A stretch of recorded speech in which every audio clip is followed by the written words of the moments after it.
sitting in the house, I'm loading up the pump, I'm loading up the Uzi, I got a couple M16s, a couple 9s, I got a couple joints with some silencers on, I'm just loading up clips, a couple grenades, got a missile launcher with a couple, missiles, I'm ready for war.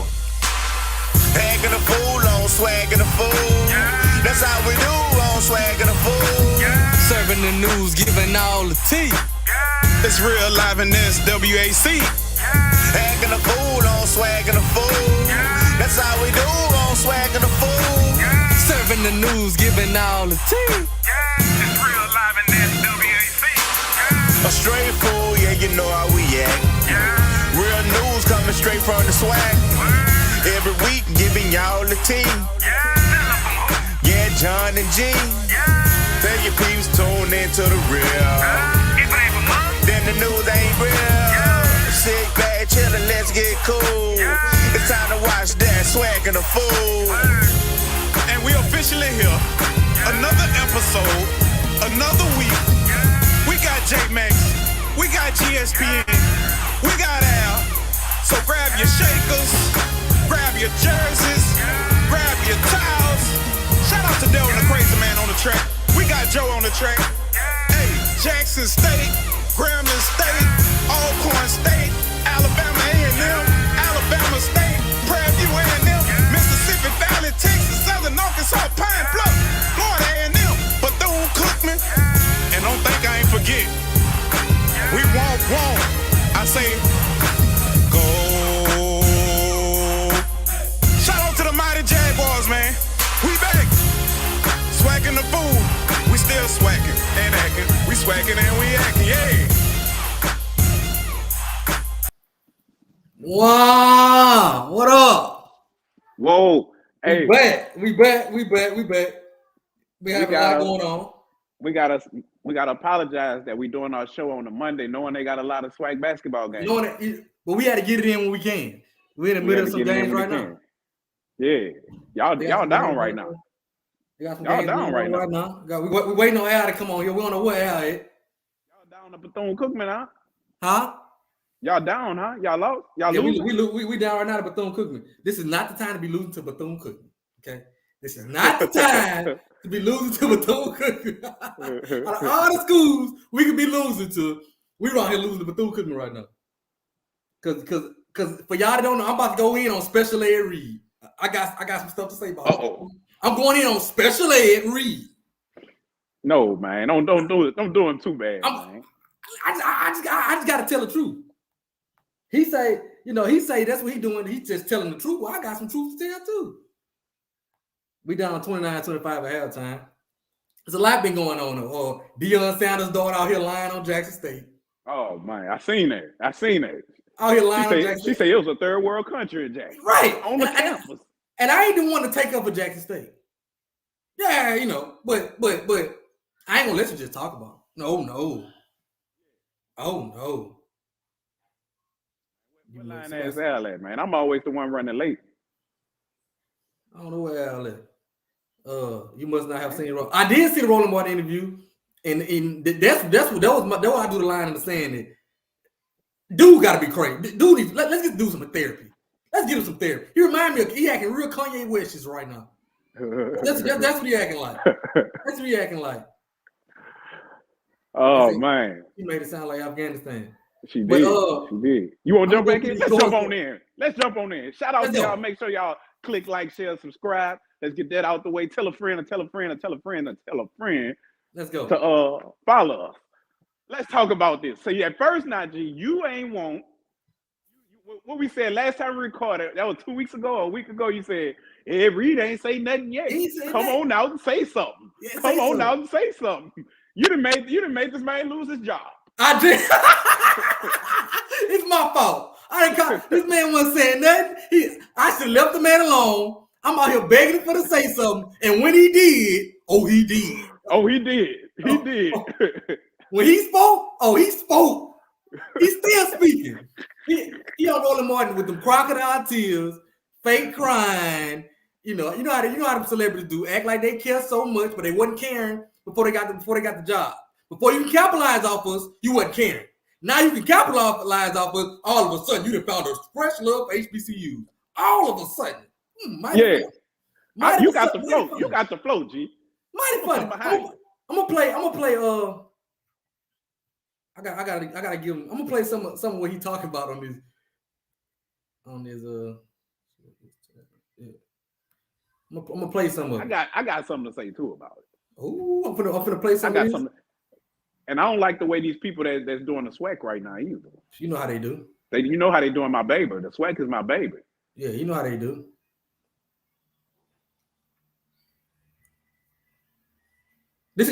Yes, we know about the rant.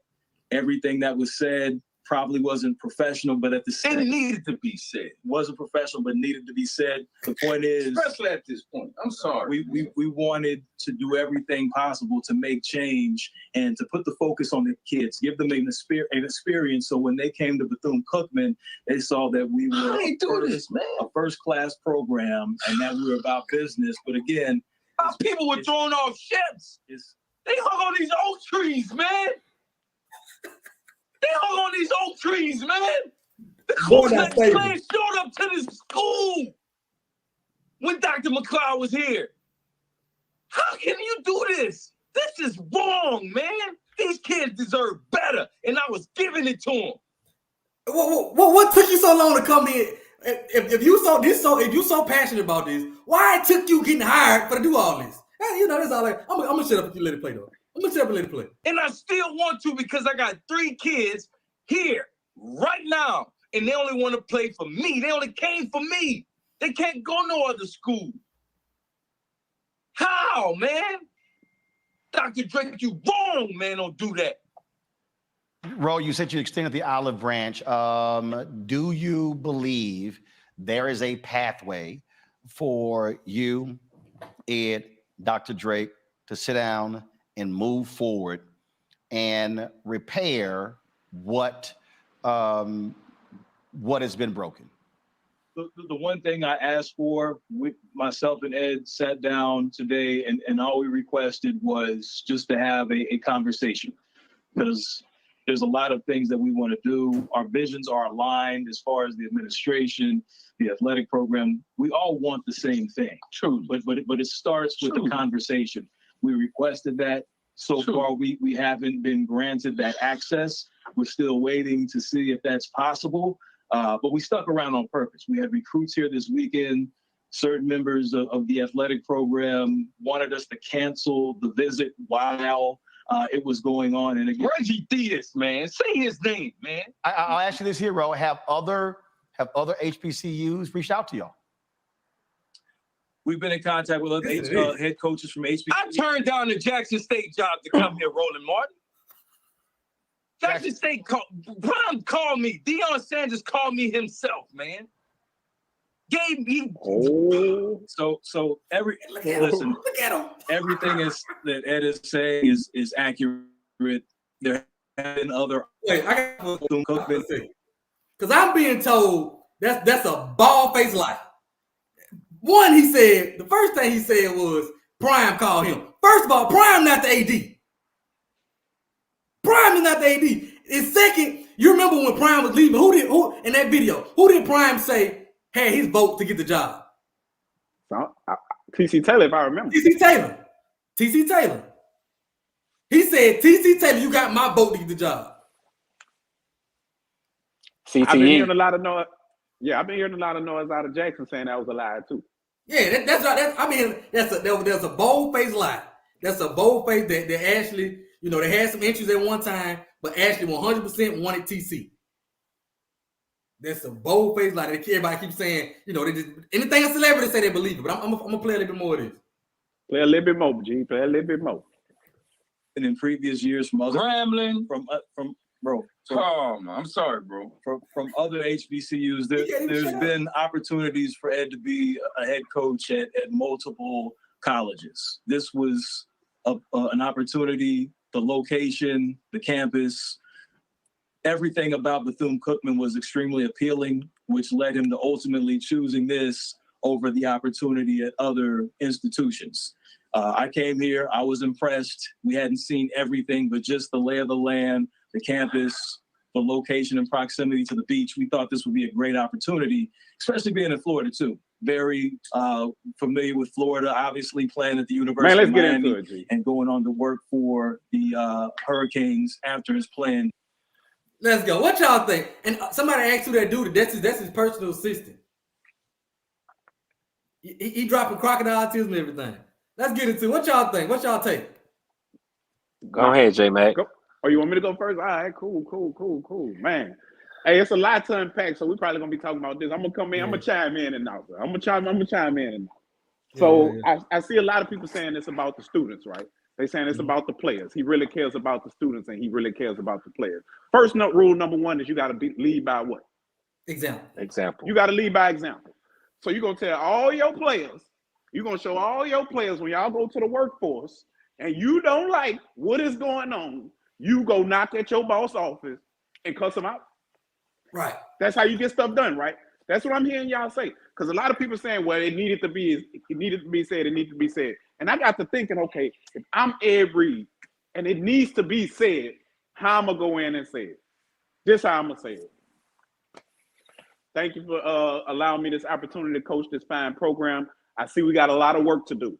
And I'm here to work with y'all every step of the way. So I'm gonna be on the front lines. I'm gonna have my arms rolled up, my sleeves rolled up, and I'm gonna be on the front line with y'all so that we can get a lot accomplished. I see that things aren't the way that I want it to be, but I know that we're gonna progress better.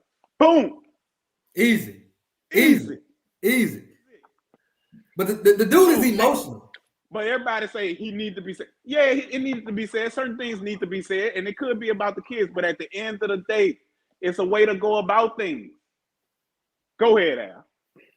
I agree with you. It's definitely a way to go about things, especially in corporate America or when you got a job like he does. Like, man, you just can't just out your employer like that, man. Like for example, let's say if we was kids back in the day, and we eavesdropping on our mama conversation about how she got 2 boyfriends, and we go tell the whole school about how our mama got 2 boyfriends, and our mama find out about it. You know, but it's the truth, though. It's the truth, though. Yeah. She gonna beat our ass. She gonna beat our ass for spreading family business. I know Ed Reed don't know, but you can't spread family business. Like black people, we don't spread our business to the masses like that. We keep it in house and work it out together, and hopefully we come up with a solution that we all can work with like that. So that's my opinion on it. In my eyes, I would have kept it in house and figured it out some way somehow like that. If we couldn't come to a solution, then I could have chunked deuces. I don't even mind you saying it. It's just how you say it. You know what I'm saying? It's just how you say it. I don't mind you saying we need to change. I don't mind you saying it, but it's how you say it. It's your delivery. This is how I look at it. Imagine if one of his players that he coaching, right, had a problem with the way the offense coordinator called plays, right? And he went to the media saying, my offensive, that motherfucker didn't even have my locker clean. That motherfucker didn't even have that motherfucker didn't even put me in a game. That motherfucker didn't even call the right plays. How would he feel if somebody in his locker room, one of his players did the exact same thing that he did to his boss? How would he feel? He'll have a fit. Ed Reed can't coach. But it's the truth. It's the truth. But it needs to be said. Would he feel the same way? Would his players get that same leniency that he won't? That's how I look at it. But I do think both sides, 2 things can be true at one time. Right. 2 things can be true. I don't think, because I just think a lot of stuff get exaggerated. I do think Bethune could have handled this better. Like, for example, you waited to, when I saw that video, I would have made a phone call right then. Look, we're going a different direction. Let's go. You waited till the recruits was there to, you know what I'm saying? To let them know that you're going, that's bad business. I feel like they could have did a better job with it. That's my opinion. I feel like they could have did a better job with it. And overall, I feel like Ed Reed not emotionally stable enough for this position. You've been there 3 weeks. You punching golf court. You punching golf courts because the kids not picking up paper. Mm-hmm. This man punched the golf court. Let me let y'all hear it because I don't want y'all to think I'm lying. Hold on. Let me. This is one of what one of these players said. Let me let y'all hear this. I don't want y'all to think I'm lying. I'm not lying as hell. I'm not lying as G. Why you pulling it up? Why you pulling it up? I see a lot of people saying that, you know, he should be speaking the truth. It's still a way to go about that. Exactly. You can speak the truth all you want, but it's a way to go about it.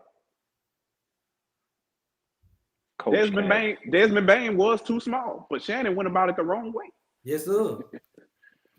He was that's a good one. Because he definitely was too small. But I'm going to play this clip. Shout out to HBCU Overdrive, my boy Doc Holliday. This is one of their players that tight end went on his show to explain the situation. Now, he's in favor of Ed Reed, so it wasn't like he's trying to out Ed Reed. He was just talking. Listen to this. Listen to this. Sometimes when you say stuff like this, you kind of got to say it in a certain way for people to really hear it. Because, like, you can say it the way that everyone else is like, oh, you just got to say it like this. You got to say it like this. You got to be kind of, you know, politically correct about this. But no one's really going to hear it. When you say it in a completely different way, a different manner, that's when people hear it. That's when people talk about it because it shook the boat. You know what I mean? People really pay attention to that stuff. Two questions. Did you say he broke the windshield of the golf cart? Yeah, he punched it. Okay. That right there, red flag. But I'm moving on. And which one of the presidents are they suing? I forget which one. What y'all think? This man out here, you punching golf carts because they're not picking up paper. They say, but he telling the truth. That's what they said. He got to be telling the truth. The season hasn't even started. What? If he's doing it, what would he do to a referee for bad calls in the SWAC? You know how many bad calls come in the SWAC? No. What if he was in Deion position when Eddie Robinson and him shook hands?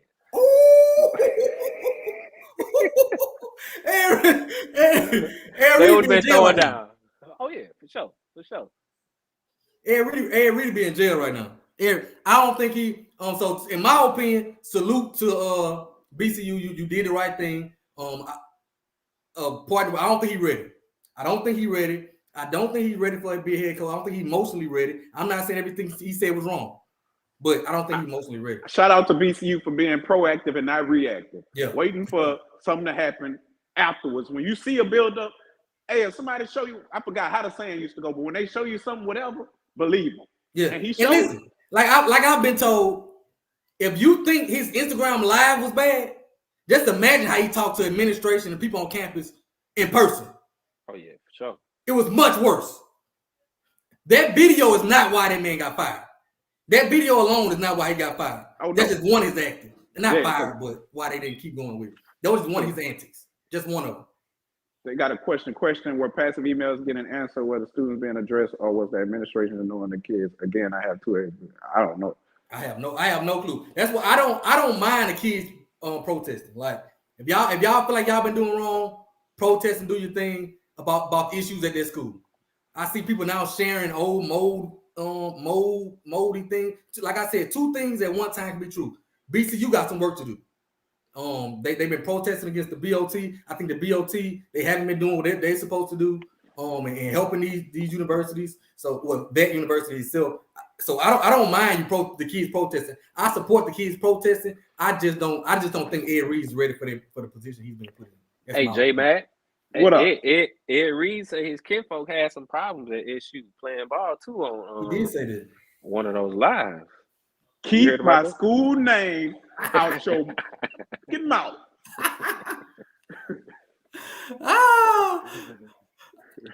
But I seen that. Look, I don't know. Man, look, at the end of the day, a lot of people got a lot to say about HBCUs, but I feel like I can speak from this aspect because I also went to a PWI. They have their issues as well. Yeah. They like to harp on. They have their issues as well, and they got money. They just tore down the dormitories in LSU that had mold in the inside of them. They just tore that down. It's a big tower next to the tower. They just tore that down. So let's not act like all these schools don't have issues. This is what I gotta say. What do y'all say about? Shout out to Wayne. What do y'all say about Shaq and other people supposedly ready to invest in? Wait, still invest. They not. I mean, what's stopping you now? If it's really from the heart, It's really from the heart. You can still do it. I'm tired of all this fake love, fake care from these. If Shaq ain't giving nothing to Texas Southern, where his son go there, what the hell make y'all think? So that's what I'm gonna say. And Shaq's mama graduated from BCU. Oh, She's really? been along. She's been on the board. So if he giving to BCU, I hope he already giving to TSU. Now I ain't heard him giving to TSU yet, but I hope he is. If that was the case. Oh Lord, hold on. Listen, I gotta stop the show. I got somebody just came in, real special. I'm gonna bring him up. He don't need no introduction. Uncle Flood. What's up, nephews? How are y'all? What's going on? What's good, Flood? I'm good, baby. I'm good. I hear y'all talking about Ed Reed over here, man. I appreciate you coming on. Oh man, I've been waiting to come on, man. You know it ain't no problem. What's up, J Max? What's up, Al? What's going on? Good. I'm good, man. I'm good. I got off the air a little while ago. Okay. This Ed Reed thing, man, I have a unique perspective on this. Okay. If you talk to people who know me, and if you pay attention to my social media, I said 3 weeks ago that this was going to be a mess. And I said that because we have mutual friends. Ed Reed and I have mutual friends. I'm not going to throw them under the bus, but if people did a little fact checking, they'd be able to figure it out. But I knew 3 weeks ago in talking to them that this was going to go crazy. Look, like I said on my live, he took the job without even negotiating a salary. What he was saying about he and his assistant, they hadn't been on that campus. Wow. He didn't even know what his coaching pool was going to be to hire assistant coaches. And I'm not telling you what I heard. I'm telling you what I know from his own mouth. So this man was totally not prepared, nor did he know what he was doing when it came to coaching. I'll tell you this, in all full disclosure, Dr. Travian Scott and I are friends. He didn't turn down the Grambling job. There was one phone call he had with Grambling, one phone call he had with Southern. Both athletic directors was like, nah, I think we're going to go in another direction. Didn't take much. It didn't take much. It was clear cut. It was clear cut of what it was. Like you said, George, two things can be true. Yes, Bethune has a lot of work to do. Another perspective I have, I actually know the guy who used to be the president of Bethune's Board of Trustees. He's actually a Southern alum. And he owns several car dealerships in that area. Irvin Matthews, the entryway to the stadium, to Mumford Stadium, Irvin Matthews Stadium, or Irvin Matthews entryway.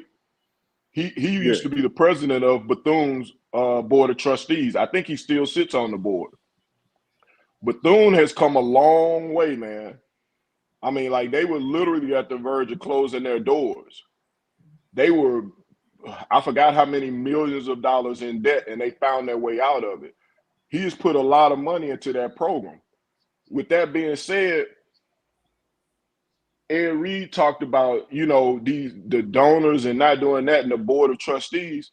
So you mean to tell me if you are a business person and you're talking about bringing all this kind of money, you're not going to go talk to a guy like Irvin Matthews, a millionaire, a multimillionaire? Mm-hmm. Who, I think Reggie Theus is as much at fault in this as Ed Reed. But that's what happens, and that's where Bethune comes. The fault lies with Bethune. When you hire people like that who don't have experience, who are basically trading on their name and nothing else, this is the result that you get. Everything. Look, right now, when I get off here, I'm gonna make a post that said, "Damn it, Ken Richard was right." Everything Ken Richard said But when Deion Sanders got hired, everything Ken said, everybody was calling Ken a hater and he hate Deion, blah, blah, blah, blah. Everything Ken said came true. Everything. This is, and I hear people talking about blueprints and all of that. Man, this ain't no damn blueprint. This ain't no blueprint. This is fool's gold. It's fool's gold. It's people. Jackson State hired Deion Sanders. It was working out well for them until it wasn't. Bethune tried to duplicate that or replicate that, hiring Ed Reed. But I knew 3 weeks ago when I heard the phone conversation, when I was a part of the phone conversation, and this man hadn't been to the campus. He didn't know what his salary was. He didn't know what his coach's pool. This man literally said, they asked him who was he thinking about hiring as an assistant. This man said he was thinking about bringing Reggie Wayne as his offensive coordinator. From the coach. Yeah. I think they probably figured they go recruit their way to some wins. That's exactly what they thought. I want y'all to go back and look at some of those names on that list of players who signed the petition.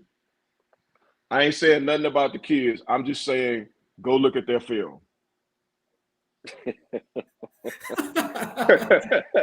Hey, we just talked about Ed Reed said his kinfolk had some problems at SU who's not BCU. So go look. We know who he is. Yeah. We all know who he is. On one of the best defenses in FCS. Man. There's a reason why he didn't play. There's a reason why he wasn't playing. We all know who he is. We ain't gonna call no names because if people want to find out, they could go look up number 49 on someone's roster. They know who he is. Nobody knew that was Ed Reed's nephew until Ed said that. Yeah, I definitely didn't know. Sure did. I didn't either. And you can go look it up. There's a reason why he wasn't playing. It's like what's that movie? Oh, Head of State. Well, old boy at the end of every statement where he's Sharon Stone's cousin. He's like he's Ed. But dude, I don't get. I get the passion, but I don't think that it's just passion with Ed Reed. It doesn't strike me like I thought it was something else, and today it confirmed it for me when I saw his performance on Roland Martin. It's because somebody sent me the link, and I watched that. Tears, I call them crocodile tears. I call that something else. I've seen that before. I've seen that up close and personal, and I've seen that by some of the people who have been diagnosed with CTE. I've seen that. In all seriousness, I've seen that by people who have been diagnosed with CTE. The up and downs, the highs, the lows. You could 2 minutes they high, next 2 minutes they mad, next 2 minutes they crying, then it's back up again. I've seen that before. So for me, I thought Bethune made the right move to not go through with that hire. I think Bethune's next move is to get rid of Reggie Theus. I agree. I think that's the next move is to get rid of Reggie Theus. And I'm gonna tell you something too. They need to pick a president because that fool just stood up there and said he was the one who talked to Ed Reed beforehand. So that means you need to revise your interview process because you ain't worth a damn either. How could you not have? If all of us could watch this and spot this, how do you have a discussion about hiring somebody and you don't discuss the essentials of the job? If I come to one of y'all and say, "Hey G, hey J, hey Al, look here, man. I'm hiring somebody I'm looking at hiring one of y'all for the job. Let's sit down and talk about it." We're gonna talk about some of the essentials of the job. I don't think it's the essentials of the job. Things like your experience. Okay, you don't have that much experience in terms of coaching. Well, how can we make you successful because we think you have potential? Okay, coach, well, what is it going to take to get you to come work for me? What's the price? All right, coach, you got to hire a staff. How you gonna hire your staff? What's your outline for hiring a staff? Coach, what's your recruiting plan? Yeah. Coach, what's your off-season workout plan? Ask those players what their off-season workout was. They probably worked out from home. or on the beach right there in the sand on their own. How do y'all, I want to ask y'all, how y'all feel about us people that are so quick to want to speak on the negatives of HBCUs? How y'all feel about that? Because I got, What you mean? You know how when something negative happens to HBCU, it's always those ones, especially I'm gonna say, especially from the blacks that went to the PWIs. They can't wait till something happens. Y'all know I'm from Baton Rouge, and when the ones that went to LSU to go to Southern, as soon as something happened to Southern, it's like they can't wait. It's like they cannot wait to come in and say and have their opinions on and all. How y'all feel about them guys?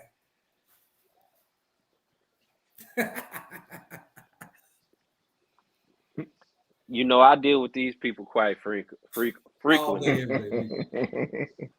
And it's just like they got that "I told you so" mentality. Like they just ready for something to mess up, and they want to tell you, well, I told you so. This school better than this school. You should have went to this school across town because this school ain't nothing. Y'all got this, y'all got that, and we got mold everywhere. And you should have came over here. You've been better off. But I just try to explain how I'm living right now and where I come from and the things I do and my background and show people the good things about HBCUs and try not to feed into that mess because that's all they're trying to do is be messy and Al, try you to don't show have that to do all superior complex. of that. Al, you don't have to explain yourself like that, bro.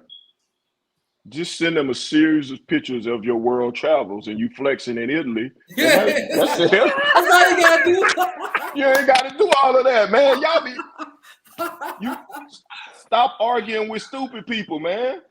They bring you down to their level and beat you with experience. Stop arguing. Take it. I got the gray beard for a reason, man. Stop arguing with stupid people.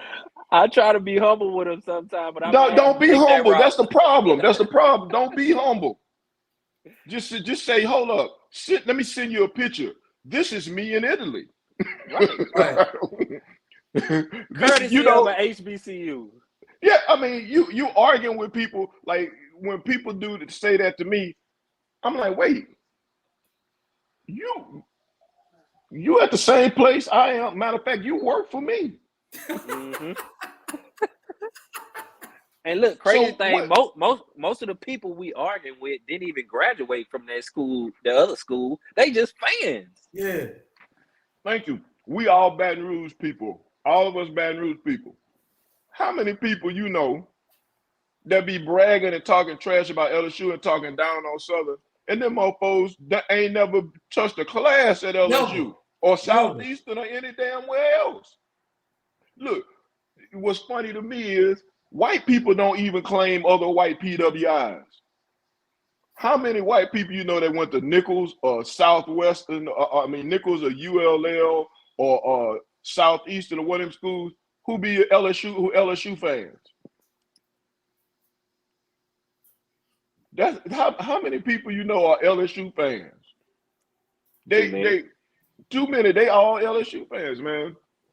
Your people own me in the comments. Look, when I say don't be humble, you don't have to be. It's a difference between being arrogant and being humble. You don't have to be humble about your success. Exactly. That's the problem with us. We don't talk about success enough. Mm-hmm. We don't talk about our success enough. Talk about your success, because when you talk about success, then you can help other people and help breed success in other people and help breed success in younger people. Talk about success. Ain't nothing wrong with talking about success. That's the problem. It's not that you throwing it in somebody's face, but when you talk about success, you can breed more success, and you can not only in yourself but in other people. Just my humble opinion. If you don't like it, then you don't have to follow it, Mike. But it's just yeah. It's just what it is. You know what I'm saying? Right. You know, but yeah, the whole the whole thing of getting back to Joy's question, and I don't want to dominate the show, but Go ahead. the whole thing about the PWIs, it's a form of anti-blackness, and it's pervasive throughout our community. Anything that is usually associated with being predominantly or all black is usually looked down at by other black people. Think about this. And I use this example all the time.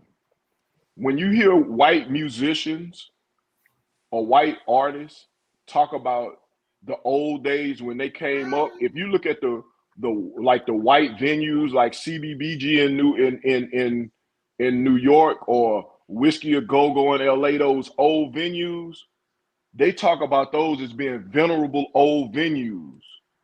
They talk about those good days. When we talk about old venues, we call it the Chitlin Circuit. When we talk about old black venues, we call it the Chitlin Circuit. You get what I'm saying? When we talk about the Negro Leagues, like the Negro Leagues was a bad thing, but the people on the Negro Leagues were making millions of dollars. But black folks deserted the Negro Leagues to go be approved by white people. The same thing with college football. Grambling, Southern, Tennessee State schools like that dominated. Black people will leave their own institutions or anything that's all black for white approval. It's a form of anti-blackness. And we think that anything that is run by black people has to be less than. That's why we are so quick.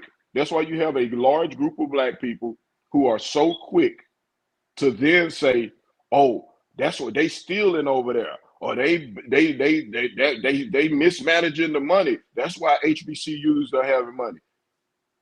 What money are they stealing and mismanaging?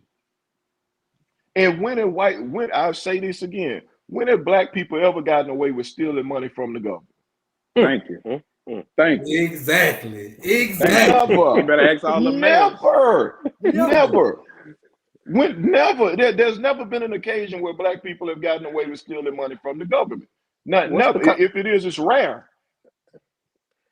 But it's a form of anti-blackness by black people who don't trust or want to have approval from white people.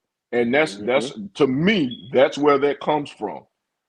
That's where that comes from, because we look at anything that's run by black people, that's controlled by black people, that is considered to be less than because it's black. And so it's easy. It makes them feel better. It makes a lot of people who are supporters of PWIs and attend those PWIs, it makes them feel better when something negative happens at a HBCU to be able to say, see, I told you so. Now UNO, last week, UNO had an audit that came back with a dirty audit. Money being stolen, money misappropriated, not following the proper bid protocol, all kind of stuff. UNO just last week. You didn't hear nobody talking about it. Nope. LSU just had, I'll give you a comparison.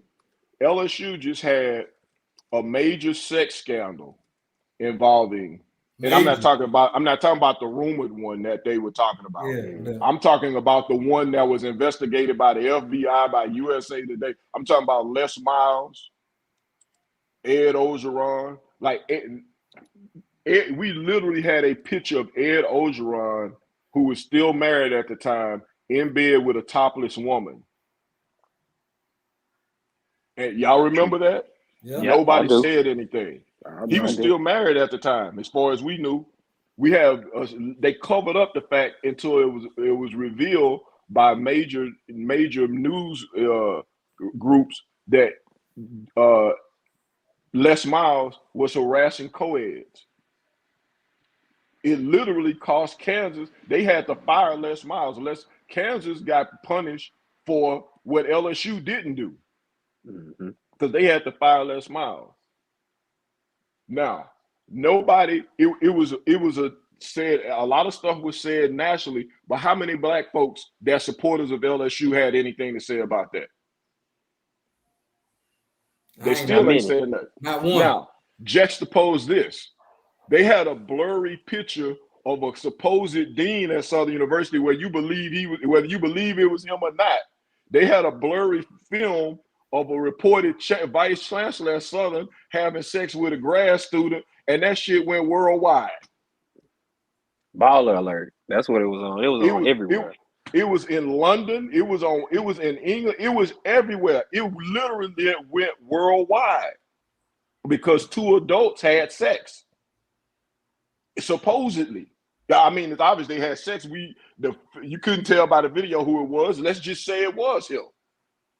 But who was carrying that water? It was other black folks. It was other black folks. And mainly it was black folks who, like I said, former anti-blackness. They wanted to prove, oh, see, this was going on at Southern. Y'all got the teachers, the chancellors, the vice chancellor sleeping with students. You see what I'm saying? So we have our own issues when it comes to anti-blackness that we don't want to acknowledge. And when it comes to things that are run by black people and predominantly black, the people who are most likely to throw it under the bus and run over it and talk down about it are other black people. That's true. That's true. What y'all feel should be the next step for BCU? Get a coach. Recruit. A real president, hire a full-time president. I mean, look, the next signing day is what? Middle of February? February 1st. Yeah. It's February 1st. That's a week away. It's a week away, yeah. February 1st. I don't even know if they got any people signed. I'm sure they got a few transfers, but at this point, I don't know what they have because I don't know how many people are just Ed Reed loyalists or people. Yeah, I don't know what's true because I talked to some people at Bethune-Cookman and I was told that school don't look as bad as Ed tried to put it out there. It doesn't. I talked to a kid that played volleyball. This girl said that her bag, they was out there cleaning up for hours. Her bag was never even half empty. They were all in the ditch trying to get paper out the ditch. Say it was paper, it was things to clean up, but it's not a trash fest like he tried to make it. You know what I'm saying? Like he tried to exaggerate and make it. Well, first thing I would suggest they do is to get them a bowl of this good ass gumbo I just finished eating, and then sit back and, like my man Al said, go out and do a real search. I think what the president or the interim president, I think what he was trying to do was he was trying to make a splash higher, trying to make a name higher, and he didn't do his due diligence, which is his fault. He should have been out of the door with Ed Reed. Yeah. But I think that's what they're gonna have. That's what they're gonna have to do. Go call Chennis Berry. Exactly. That's what I said. Go call Chennis Berry and bring in Chennis Berry. Chennis Berry is a guy who knows the area. He's recruited that area. He's recruited the Atlanta area. He's coming from a small D2 where he's used to not having a lot of resources. You go get him. He's going to build you a solid program. Now, you're not going to get the 2, 3, 4 stars, but you're going to get some solid kids that Bethune has always gotten. And you're going to win a lot of football games with Chennis Berry. That's what I would suggest. They say Berry ain't leaving Benedict. I feel like he will for the right price. Yeah, right. Y'all kill me with that. Anybody will go anywhere if the money is right. So y'all thinking Berry ain't leaving Benedict? If Bethune came in there and said, "Hey, coach, you're making 120 now. We'll give you 200 and a $500,000 coaching pool." I do agree. I don't know how much I agree with them having you being a basketball coach and the AD at the same time. I agree. Yep. That's a different type of. That's too many responsibilities in my opinion. What y'all think? Yeah, that's hard to do. You got to scout the other team. You got to look at film, break down film, and also do everything that an AD does. Man, that's a tough task. Scheduling, facilities. especially if you can't hire a staff to go with that. If you can hire a strong staff, the reason they made Reggie Theus the AD and head basketball coach was because that was the only way they could justify paying Reggie Theus what they're paying him. If I remember, now Bethune is a private university, but if I remember correctly, his salary is close to $500,000. So that's probably the highest in the SWAC, right? But he's doing 2 jobs. Oh yeah. So Grambling is paying Hugh $400,000. Hugh Jackson gets $400,000. That's a waste of money because Bethune-Cookman basketball team ain't hitting on nothing. No, Nah, not right now. No, they losing to Sean Woods by 50 points. So what's y'all take on the students protesting? What y'all take on the students protesting right now? I think we should let them speak their voice. Is it just because of Ed Reed, or they have other issues they protesting? I think they have. I think it's a little bit of both. I stand, and me personally, I stand for them. If you got problems in school, do your protesting. But to be protesting for Ed Reed, and now all of a sudden you want to talk about mold and all this, and Ed Reed is the reason why you want to start protesting about that. So before Ed Reed, you was okay with all the bad things going on. Now they get rid of Ed Reed. Now you care about your living situation so bad. I don't mind you protesting, but in my opinion, leave Ed Reed out of there, and you protest for better at your school. That's my take. Yeah, I agree. I don't see no problem in it. Yeah, I agree. I don't see any problem with the protest. If it's a legitimate protest. Now, if you just protested because we do live in a celebrity generation where people, not just kids, but people in general, are easily moved and believe celebrities. Anything a celebrity say, they believe it. So if it's a legitimate protest, you have legitimate reasons to protest, I'm with it. Go ahead and do your thing. But I'm like you, G. So y'all did these issues just come up? Or did Ed Reed point out some issues that needed to be pointed out and y'all decided y'all were going to take to the street? But from what I've seen of the protest, a lot of this was driven because one of their demands was to reinstate Ed Reed. What does Ed Reed got to do with your living condition? If you so worried about your living condition, what Ed Reed got to do with it? And why are we just hearing about it? I stand with the kids protesting, but leave Ed Reed out of this. Protest. I see a lot of people saying, I see Miss Angel said, I think they're taking advantage of the visibility to bring more. It just disappeared. I think they're saying that he brought notoriety, but as I recall, Grambling didn't have a celebrity coach to get a new locker. Nah. When they protested, they just said we're not playing. Yeah, it became a national story because they said they weren't playing. So you don't need this notoriety, this notion that everybody making that, they're leveraging a big name and all that. All you got to do is say, we're not going to school, we're not giving y'all money, and stuff happens. I agree.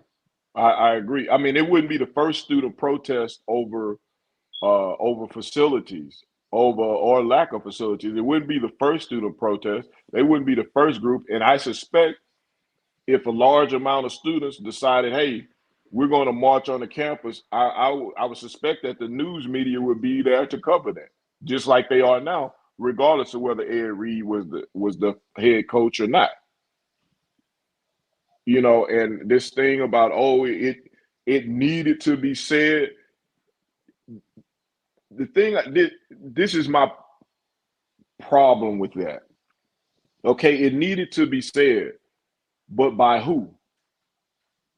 If this had been a student-driven issue and Ed Reed was saying, I want to help these students out by putting this, by putting this out there, that's one thing. But it matters who's the messenger in this case. It matters. The messenger matters. Have you done the things that are necessary to be able to go, and put this out there? Have you done the things that have you done your due diligence? And that's my thing in terms of believing celebrity. What I know of this case, like I said, the things that I said earlier, not stuff that I heard, it's stuff that I know for a fact.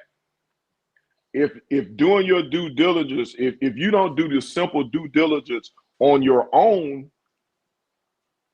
how can we trust you to say you doing the due diligence and doing what's best for the students? You're not doing what's best for you. Exactly. And I'll say this about these NFL guys. I've been around enough of them to know, like y'all know, I cover the Saints, I've covered the Dolphins. I've been around enough NFL guys to know. This is the point that I would make to anybody who jumps on he's doing it for the students, or these guys are bringing attention. I want y'all to think about this. These NFL players are the same NFL players who wouldn't stand up with Kaepernick for human rights. These are the same NFL players who won't stand up to their league for guaranteed contracts in what most consider the most dangerous team sport in the world, football. They won't even stand up for their own guaranteed contracts. They won't stand up for former players to have adequate health care after they finish playing. They won't even stand up to get the CTE money that they were awarded by a court over $700 million. Do you know, as a former NFL player, you have a better chance of getting granted full disability by Social Security than you do of actually getting your money from the NFL for being diagnosed with CTE? The numbers for NFL players to get their payment money from CTE is half the number of people who are granted full disability by Social Security. Now, this is money, and this is not money that they should have to beg for. This is money that was granted, that was given them by a court in a settlement, in a lawsuit settlement. Like, they literally have. There's a man in Florida right now. He's 47 years old. He had to resign from his job as the principal. And this was a story. This was in the news. He had to resign. He's a former NFL player. He had to resign from his job as a principal because CTE had such a bad effect on him. But he can't get any money from the NFL because they keep denying him his money from the CTE settlement. They've denied him 2 times. I have a friend of mine who's been denied twice. If y'all want him, I can get him to come on and he'll tell you about it one day. He's been denied twice. You literally have a better chance. NFL players have a better chance of being granted full compensation or full disability than they have a chance of getting their CTE money from the NFL. I say all of that to say, if these guys won't stand up for themselves for human rights, they won't stand up for medical care, long-term medical care for themselves, they won't stand up for guaranteed contracts of their own. What makes you think they so gun-ho about standing up for student athletes at HBCUs that they have no attachment to? Mm-hmm. This is about them getting attention for themselves. So this is a stepping stone. They're using HBCUs to get attention for themselves so they can try to move up to the next level. Ed Reed wanted to be the coach at the University of Miami. He thought the best way to be the coach at the head coach at the University of Miami was to follow the prime, as they say, the prime blueprint. Go to Bethune-Cookman. He'll be right there in the state of Florida. If he builds success there, he's going to play Florida Atlantic, play Florida International, beat up on them. And then he figured, then I'll be, they'll name me, I'm Ed Reed the legend. They'll make me the head coach of the University of Miami in 3 or 4 years when Mario Cristobal washes out. That's it. I mean, you're relying on people, and I know people don't get a chance to. They're not a chance to be around people who are around professional sports. I will tell you something from my own personal experience. Like I said, this is just my personal experience. The NFL is the most cutthroat league in America. And but I'll just say this. Black football players are a different breed because you have to look at where they come from. It's different from basketball because in basketball, you have black coaches through and through. You have black AAU coaches, all of that. Football, you don't have that. When you are an exceptional football player, you get removed from your community. And that's why you go from being at Glen Oaks to going to Christian Life or going to Dunham or going to U High. Yeah. When you are an exceptional football player, you don't see that. See, nobody come and take an exceptional basketball player from Harvey Adger. You get what I'm saying? Yeah, ain't doing Nobody come and take an exceptional basketball player from Carlos Sample. But if you are a head and shoulders above football player, they're going to come and remove you from the hood. And you know what? Most of those high school coaches who are white, who coach these guys, you know who they are? They're the Dabo Sweeneys of the world. Mm-hmm. They're the conservative, Republican people of the world who coach these guys. So a lot of our young black men are getting this indoctrination into college sports. That's why they look down at playing at historically black colleges. And even the ones who aren't Power 5 kids, they'll go, I'm going to Nicholls State. I'm going to Southeastern. They'll go, that's why most of our SWAC schools, when people talk about, oh man, they need to recruit locally. When I hear people from Baton Rouge talk about, man, we need to recruit locally at Southern. I'm like, these kids don't view Southern as an option until it's the last option. Because when they think they're going to a Power 5, and you know this, G at Alcorn, when they think that when they still have hope, when they 10th or 11th graders, when you coming in, when Alcorn or Southern or Jackson State coming in to recruit them pre-prime Jackson State, coach, I'm not really interested. The parents are the same way. I'm not really interested. But then when they get to that senior year and you in game 8, you ain't got no offers? You don't have no offers? Why they not recruiting me? Yeah, Why all of a sudden, they ain't recruit me. And then people start asking you, you talk to Southern? Oh, Southern ain't recruit me. Yeah. And you know that's what happens. J-Mac, you know that happens. Mm-hmm. But the thing is, when you ask them, would you be interested in coming to Southern? Nah, coach, I don't think. And then the parents, a lot of the parents don't have sense enough to say, well, coach, we appreciate you coming by. Let's stay in touch. Things might change. We shooting to go to a larger school, but we not closing the door on anything. The parents be the ones talking about, well, he say he don't want to go to Southern. He say he want to go somewhere bigger. So I can't make him do what he don't want to do. Yeah. And then when it come down to it, and the parents have been going to Southern and tailgating everything all their life. And then when it be November and signing day is in December, then all of a sudden, oh, Southern ain't even called us. They ain't even recruit us. Yeah, because you told them you wasn't interested. Yeah. That's if we're gonna have some open conversation about all of this, let's have some real conversation about this in the black community. Since we so down on HBCUs and it's all HBCUs' fault, I want y'all to start bringing me some proof. When y'all say HBCUs are stealing, I want y'all to start bringing me these indictments. Start bringing me these indictments. We all state-run schools here. Bethune is another thing because it's a private school. But Alcorn, Southern, all of our schools are state-run schools. They get audited every year. Present me with some of these audits. They can't. They can't. Show me some of these audits where these people are misappropriating funds or where they steal it.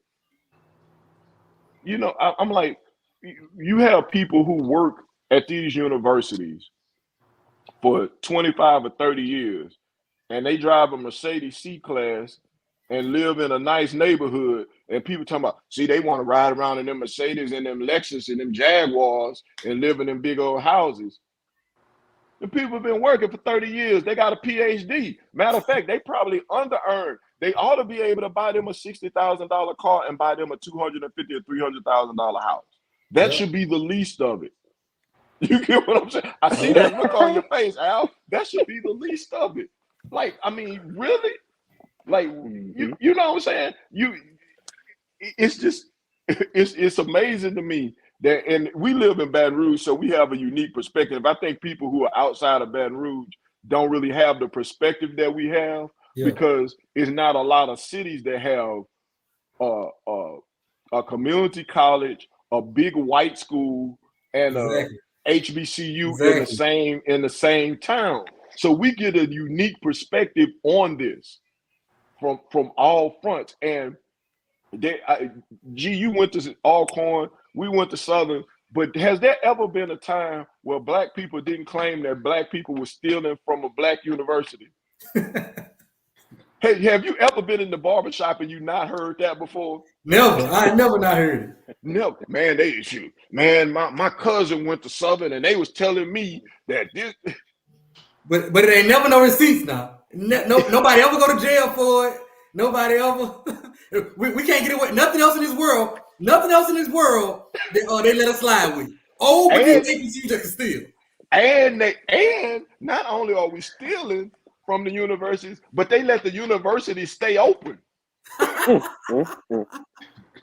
Now they'll cut our budgets, and then they always trying to close us down. But you think they wouldn't use that to shut us down? They let us stay open, and we stealing from the universities because y'all driving them C-class Mercedes, and you living in what's the neighborhood up in Zachary?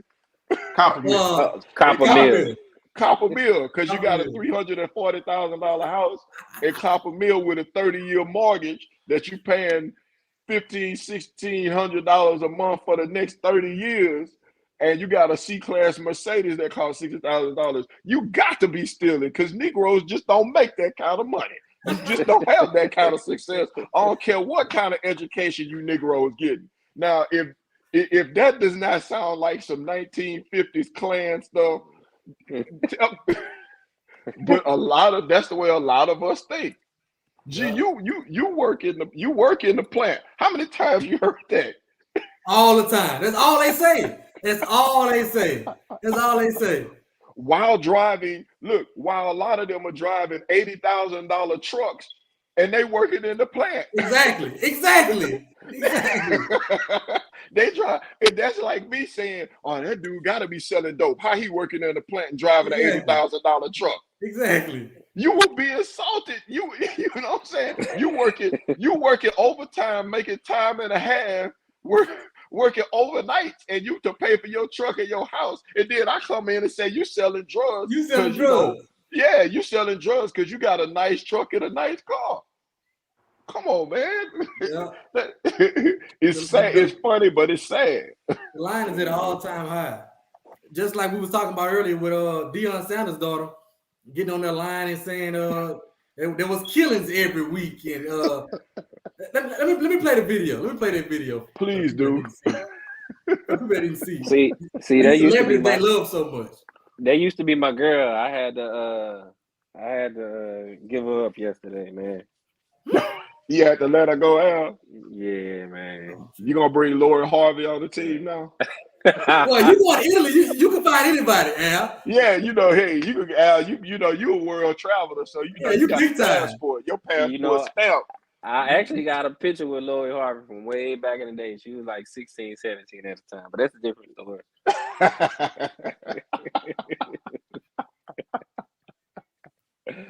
I'm gonna play this. Is what Deion Sanders' daughter said about Jackson. Like, people don't know that it's killings on the campus, every few months.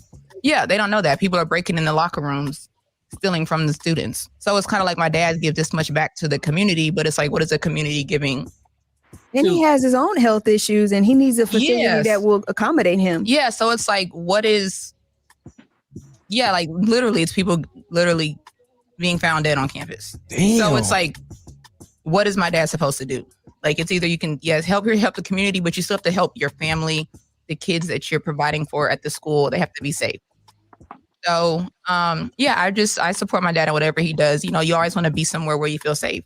Shit, I would have left too. Yeah, and I mean, if he doesn't feel safe there, then I mean, yeah. So he didn't feel safe at all being there. I mean, I don't know what he felt. I'm just saying I wouldn't have felt safe. I don't know what my dad felt. You didn't feel safe whenever you was on campus? I felt safe, but I'm saying for the stuff I would see and hear, it's like scary.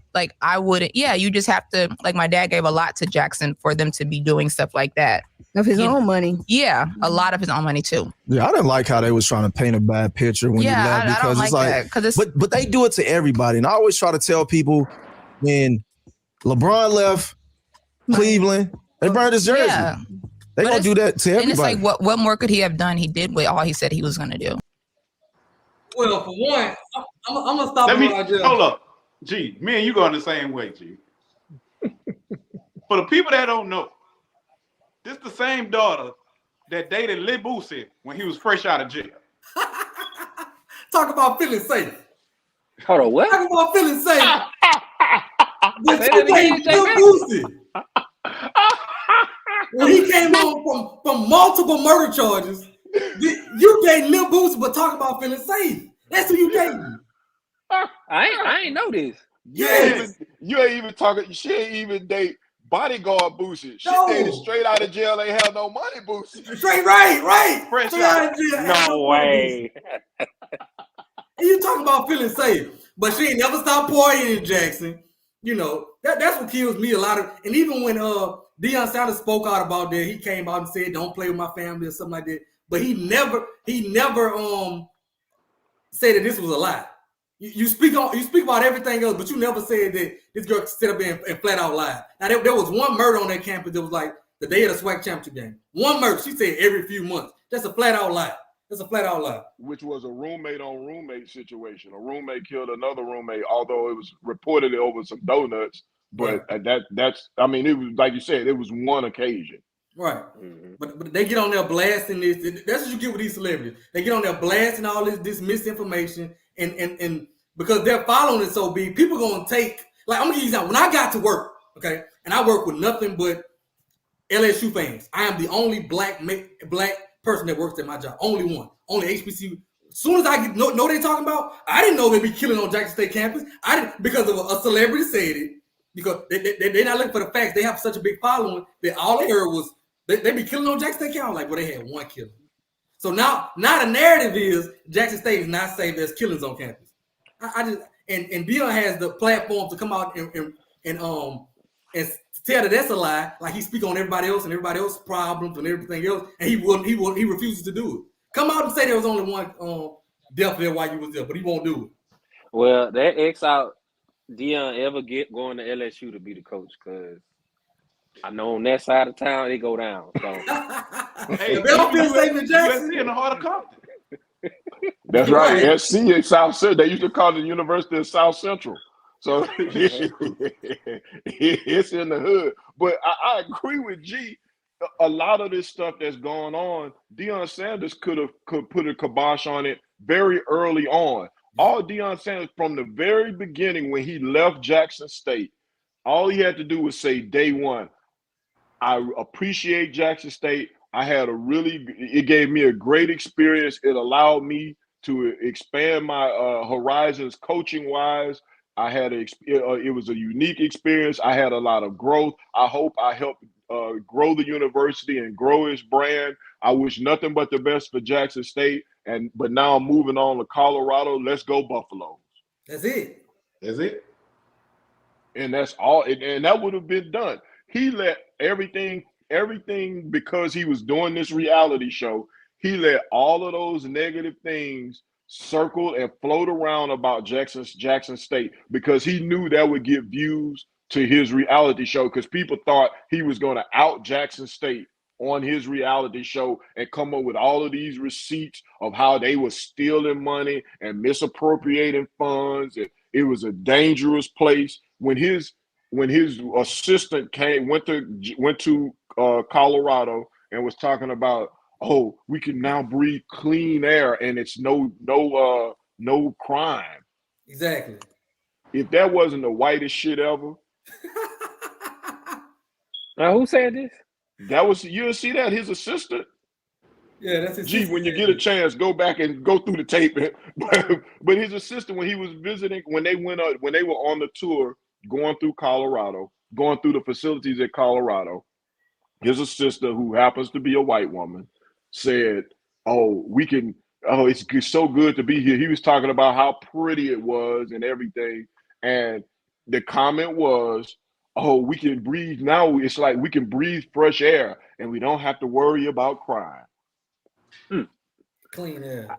I did see there's no crime in Boulder, Colorado. I did see some side-by-side statistics earlier. I don't remember where I saw it, but it did show that Colorado statistically has worse crime than, or the University of Colorado has worse crime than Jackson State on campus. But they're not gonna tell it. They're not gonna say that. Yeah, that includes like rapes, break-ins, all that kind of stuff. Yeah, I mean, it's a college. Things happen, and I mean, Jackson, the city of Jackson, doesn't have any more issues than any metropolitan city in America, in particular those in the Deep South right now. Atlanta, New Orleans, Baton Rouge, Memphis, all the cities, in particular in the Deep South, where there are a lot of Black people that are Republican-run states. Republican-run states for the most part have these kinds of issues. So, Jackson has its issues, but just a flat-out lie, and then come back and apologize and say, "Well, I wasn't lying. I just exaggerated." That's the exact thing that a lie is.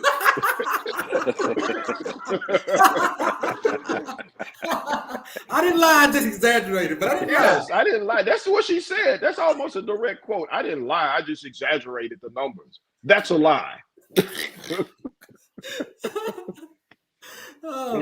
I just wish that I saw somebody. Well, now I'm not gonna say that because I don't like to pick on the kids, but I just wish that they would all. I wish all of this would go away. Yeah. I wish all of this would go away. I wish that we could go. It's past it now. We've done it, but I wish that none of this had ever happened. I wish this celebrity coaching trend had not started.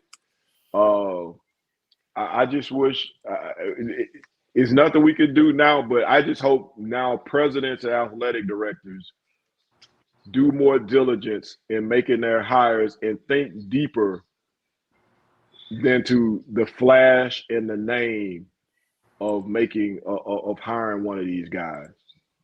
I just hope. All I could think back is to, like, people ask me, "Well, I heard Southern could have hired Marshall Faulk."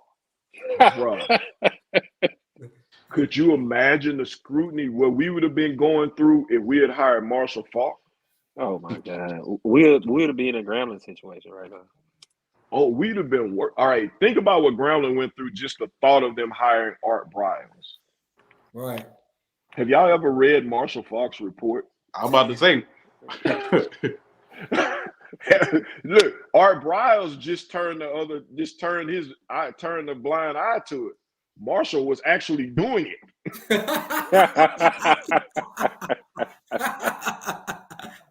Like, Marshall was actually doing it. I'm not trying to throw him under the bus, but he was actually, like, the sexual harassment was real. Yeah, that's true. Yeah. I mean, so I want to read this comment. He said, "My thing, y'all don't want to talk about the issue." Let me tell you something. The thing about this panel we have here, we are all involved in this. This is not nobody on this panel that don't give to our HBCU, that don't fight for the problem. We're always speaking up. We're going to speak up our HBCUs, right, wrong, or indifferent. We're going to give. We're going to help. And we got to go there and pass our water. Everybody on here going to give and do that. Okay? We're never scared to speak out about, if our HBCUs need help or need to do something better. Nobody on this panel is.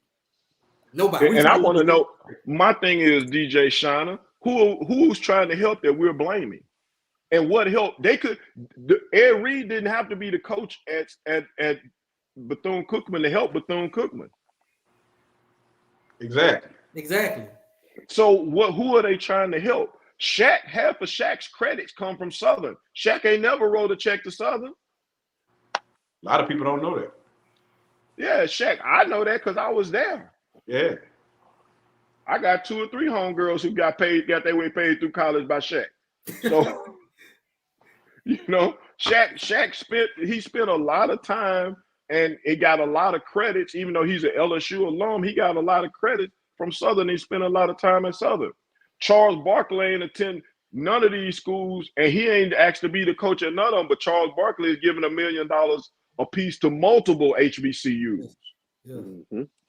Now that's real. Now, as much as they want to talk about Charles Barkley doesn't want nothing. He putting his money where his mouth is. They need help. Miles need help. I'm gonna give him $1 million.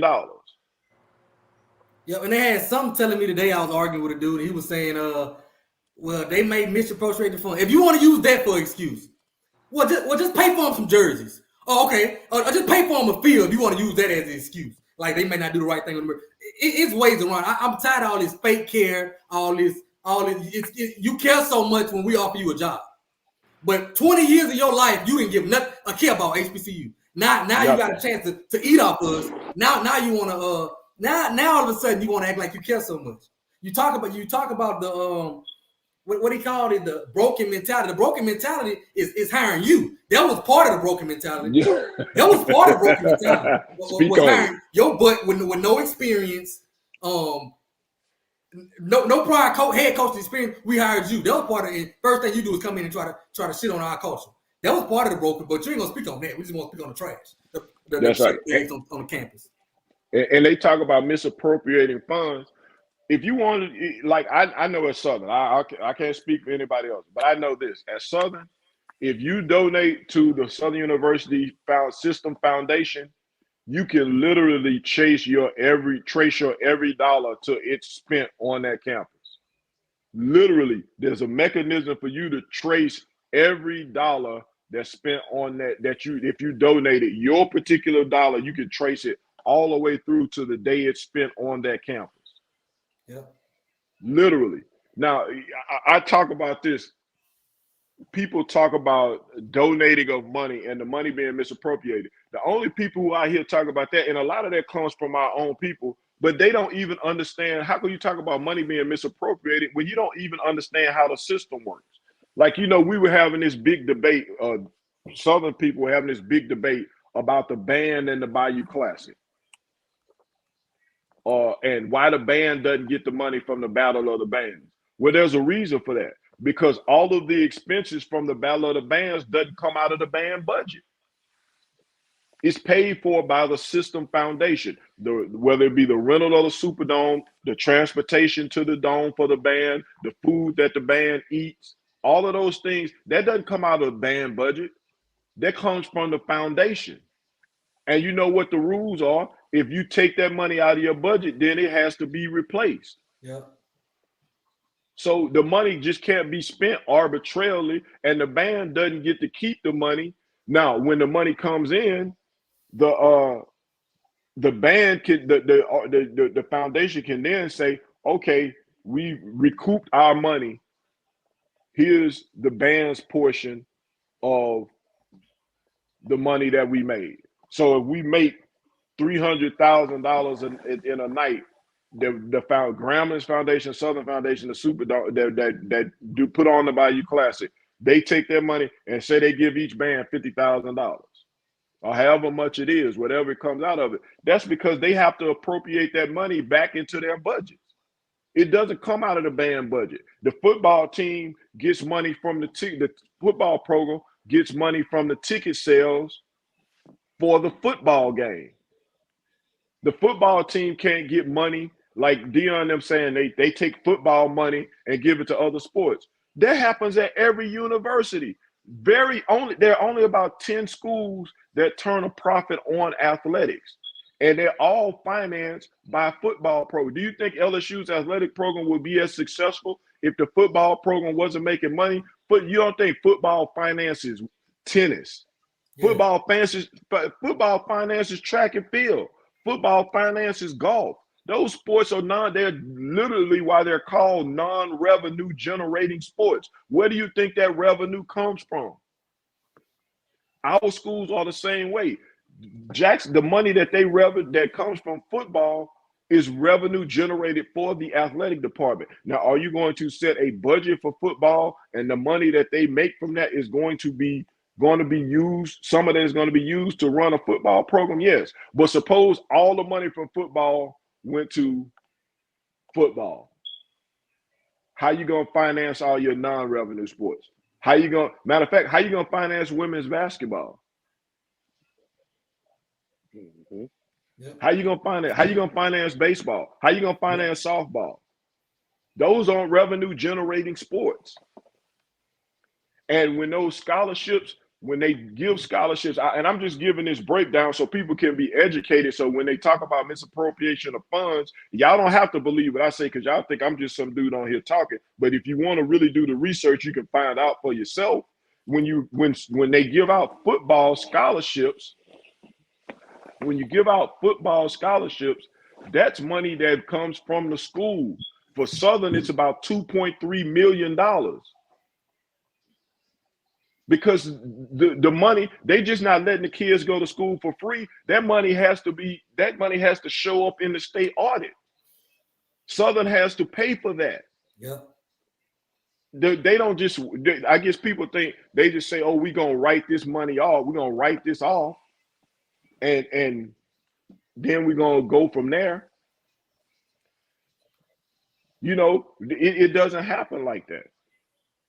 I see Master Blaster know every department has a budget. You're right. Every department is given a budget for the year. Athletic department. I don't know if you're agreeing with me or disagreeing, but it's athletic department. All sports fall under athletic department. There's no such thing as a football department.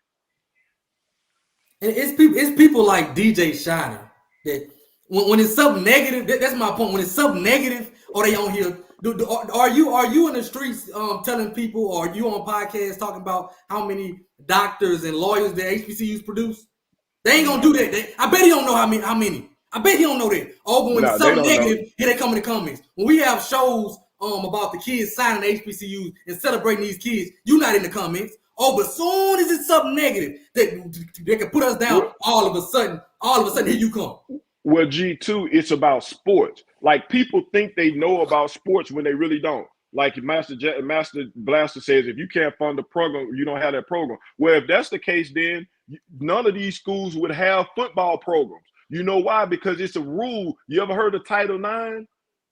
Y'all ever heard of Title IX? See, that's what I'm talking about. Y'all just be talking and y'all don't know what the hell y'all talking about. Y'all, if you have a football program, then you have to fund women's sports, or otherwise you can't accept federal money from the federal government.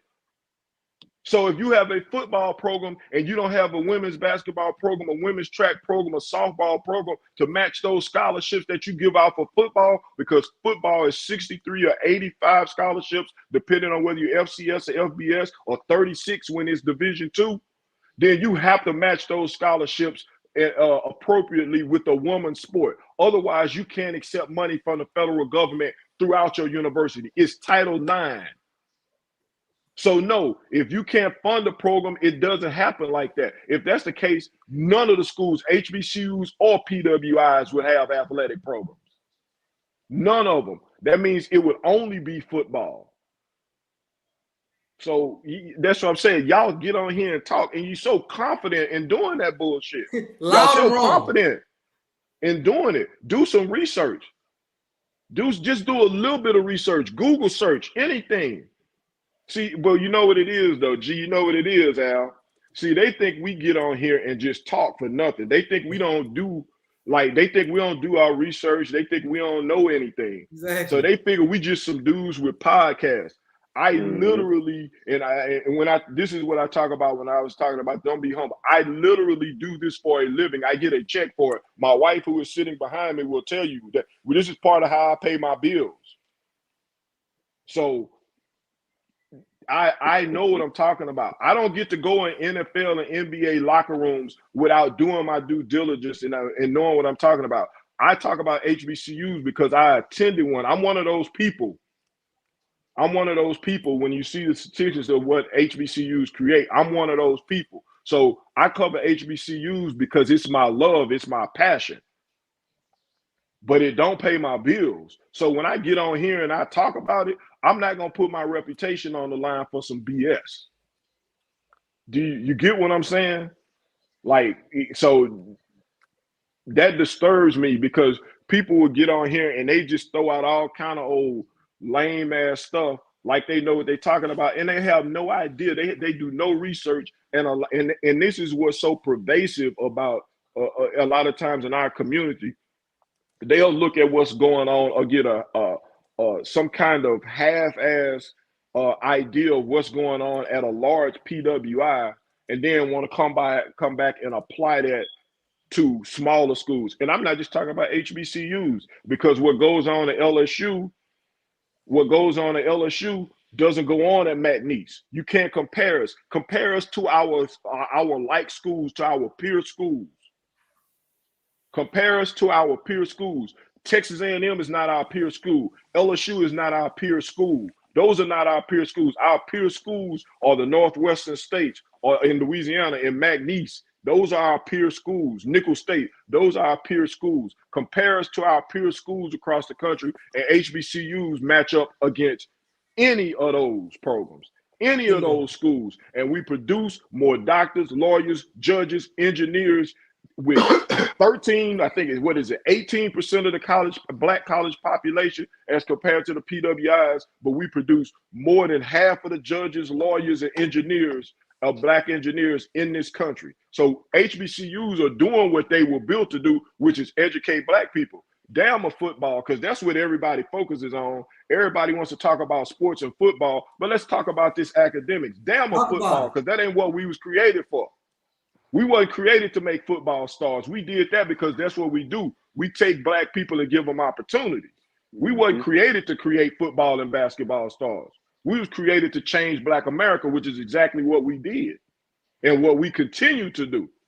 So all of that, y'all want to talk about sports and athletics, that's all well and good. We love sports. We going to be, me and G and J Max, Al, we going to be on the sideline cheering and passing out and fussing and fighting, and we going to tailgate and drink some drinks before the game. But at the end of the day, the mission is the mission, and the mission is to educate these young black folks to a better life and to make our community better. It ain't a damn football game. It ain't a damn basketball game. Now, we're going to kick y'all butt.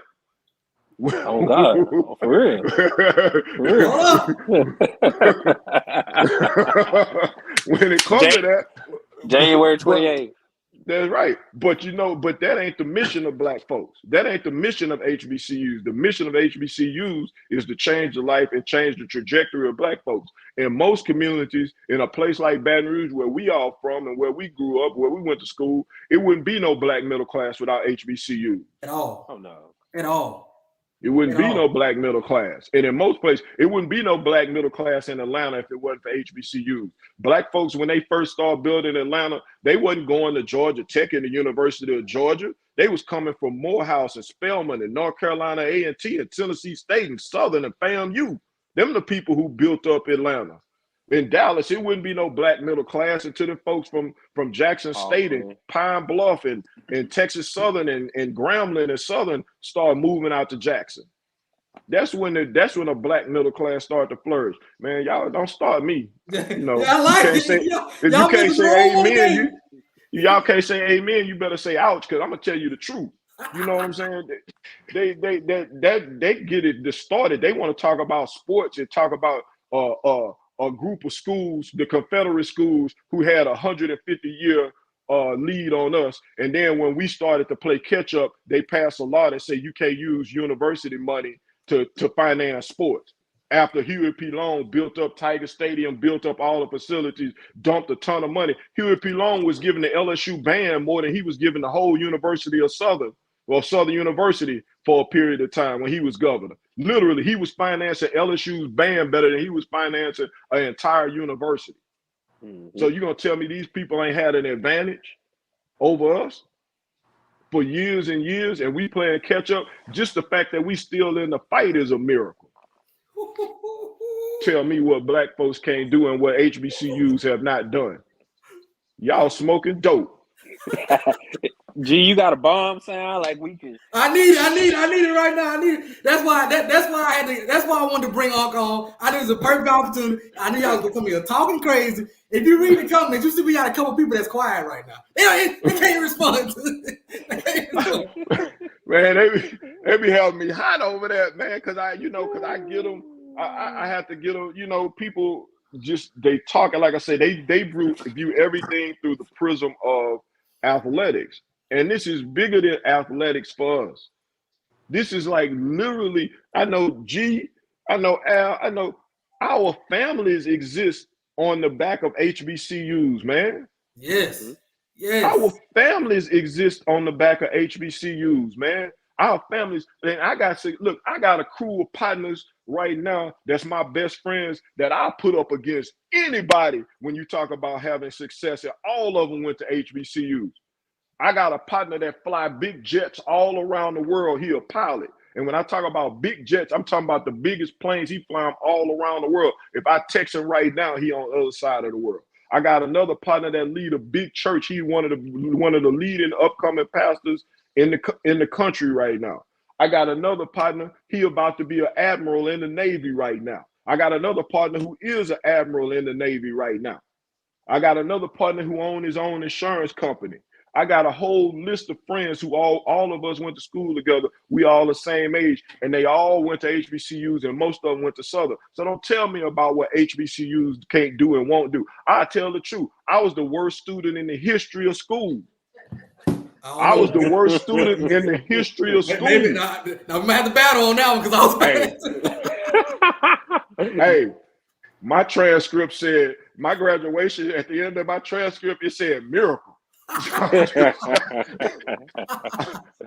was the worst student in the history of school. And I tell you folks now, if it wasn't for HBCU, there's no way I would be where I am now. I'm one of only 10 Black sports talk show hosts that does a daily sports show in the country. It's only 10 of us Black that do a daily show. Like they have some who do weekend shows. They have some who do who are co-host on show. I'm only one of 10 that does a solo where I'm the lead Black that does a daily show in the whole country. In the whole country, bro. That's and awesome. When you go to NABJ, like a lot of people didn't realize it, like not even my coworkers. We went to NABJ and people were like, they had a sports forum. And we looked around, and the people started looking around, bruh. It's 10 of us in the whole United States. All the Black people who play football, and think of 2 of them are former professional football players. Wow. Of all the Black people that play sports, football, basketball, and all of that, bruh, it ought to be way more than that.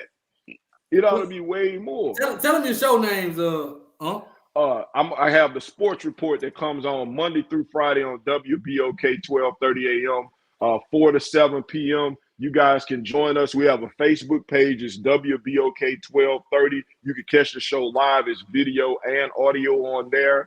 We're on the ODE app. You can pick it up in your app store. You can catch us worldwide on the app. On Saturdays, 7 to 9 p.m., I'm on the Jaguar Journal. That's right. We're on 107.3 in Baton Rouge doing our thing.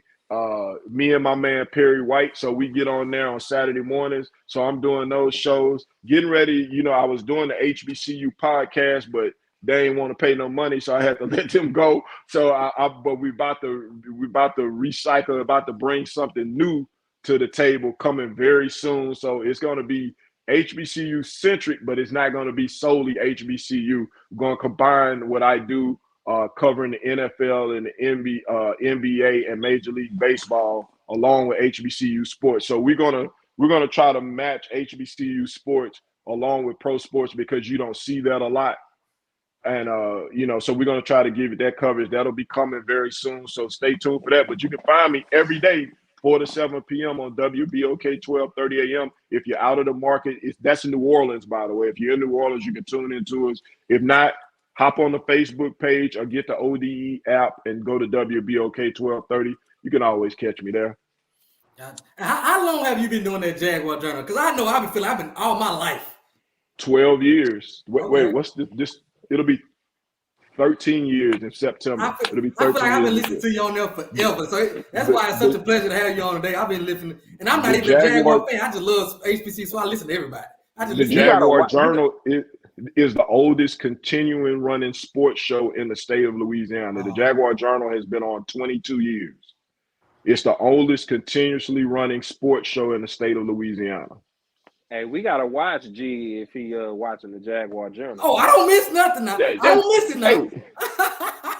Hey, look, G is my guy, man. I like all of y'all, man. See, I like G because G be all over. G get all the information. He loves some Alcorn. See, people don't know Baton Rouge is actually Alcorn Central. Yeah, there's a bunch of Alcorn folks around Baton Rouge, because that's the big city. When they got out of Baton Rouge, it was either you moved to Jackson or you moved to Baton Rouge, and you wasn't moving to Jackson because there was too many Jacksonians there with the Jackson State folks, so they moved to Baton Rouge, man. So it's a bunch of Alcorn. It's always been a bunch of Alcorn folks around Baton Rouge for as long as I've ever known.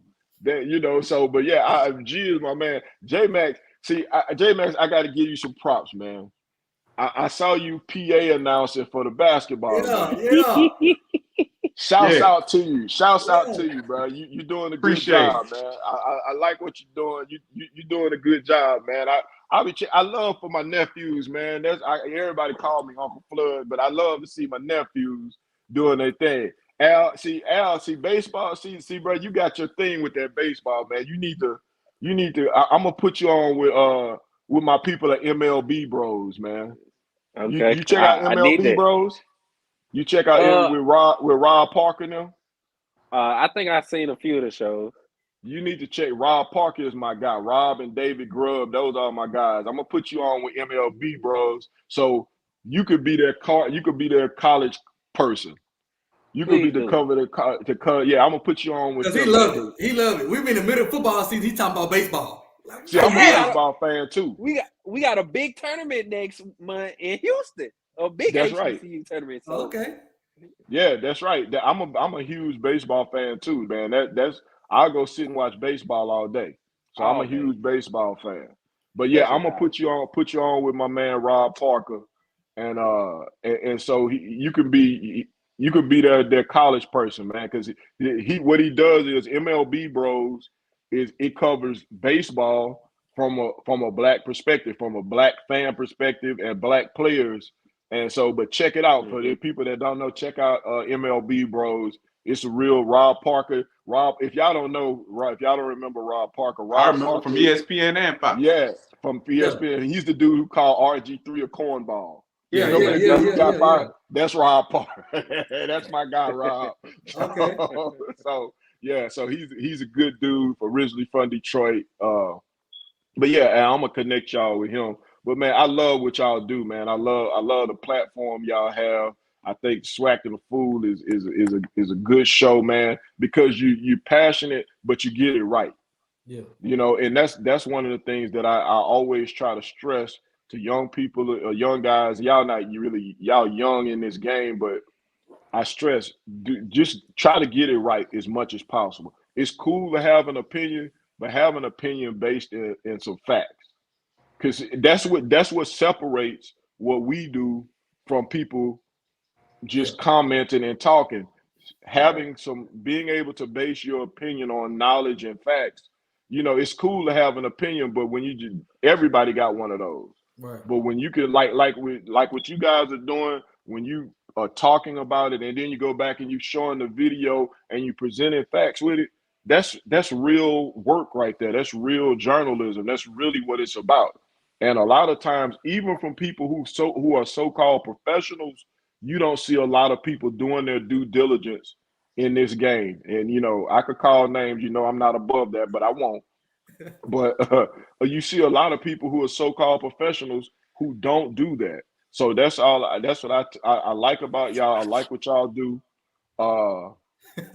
Because y'all do y'all do the work, man. And I appreciate that, man, because there's a lot of people out here who just doing it for likes, who doing it for clicks, who doing it, for subscribers. who don't care anything about the brand. They don't care anything about the facts. They don't even care anything about the subject matter. And with HBCUs, I feel like this is something I tell people this all the time.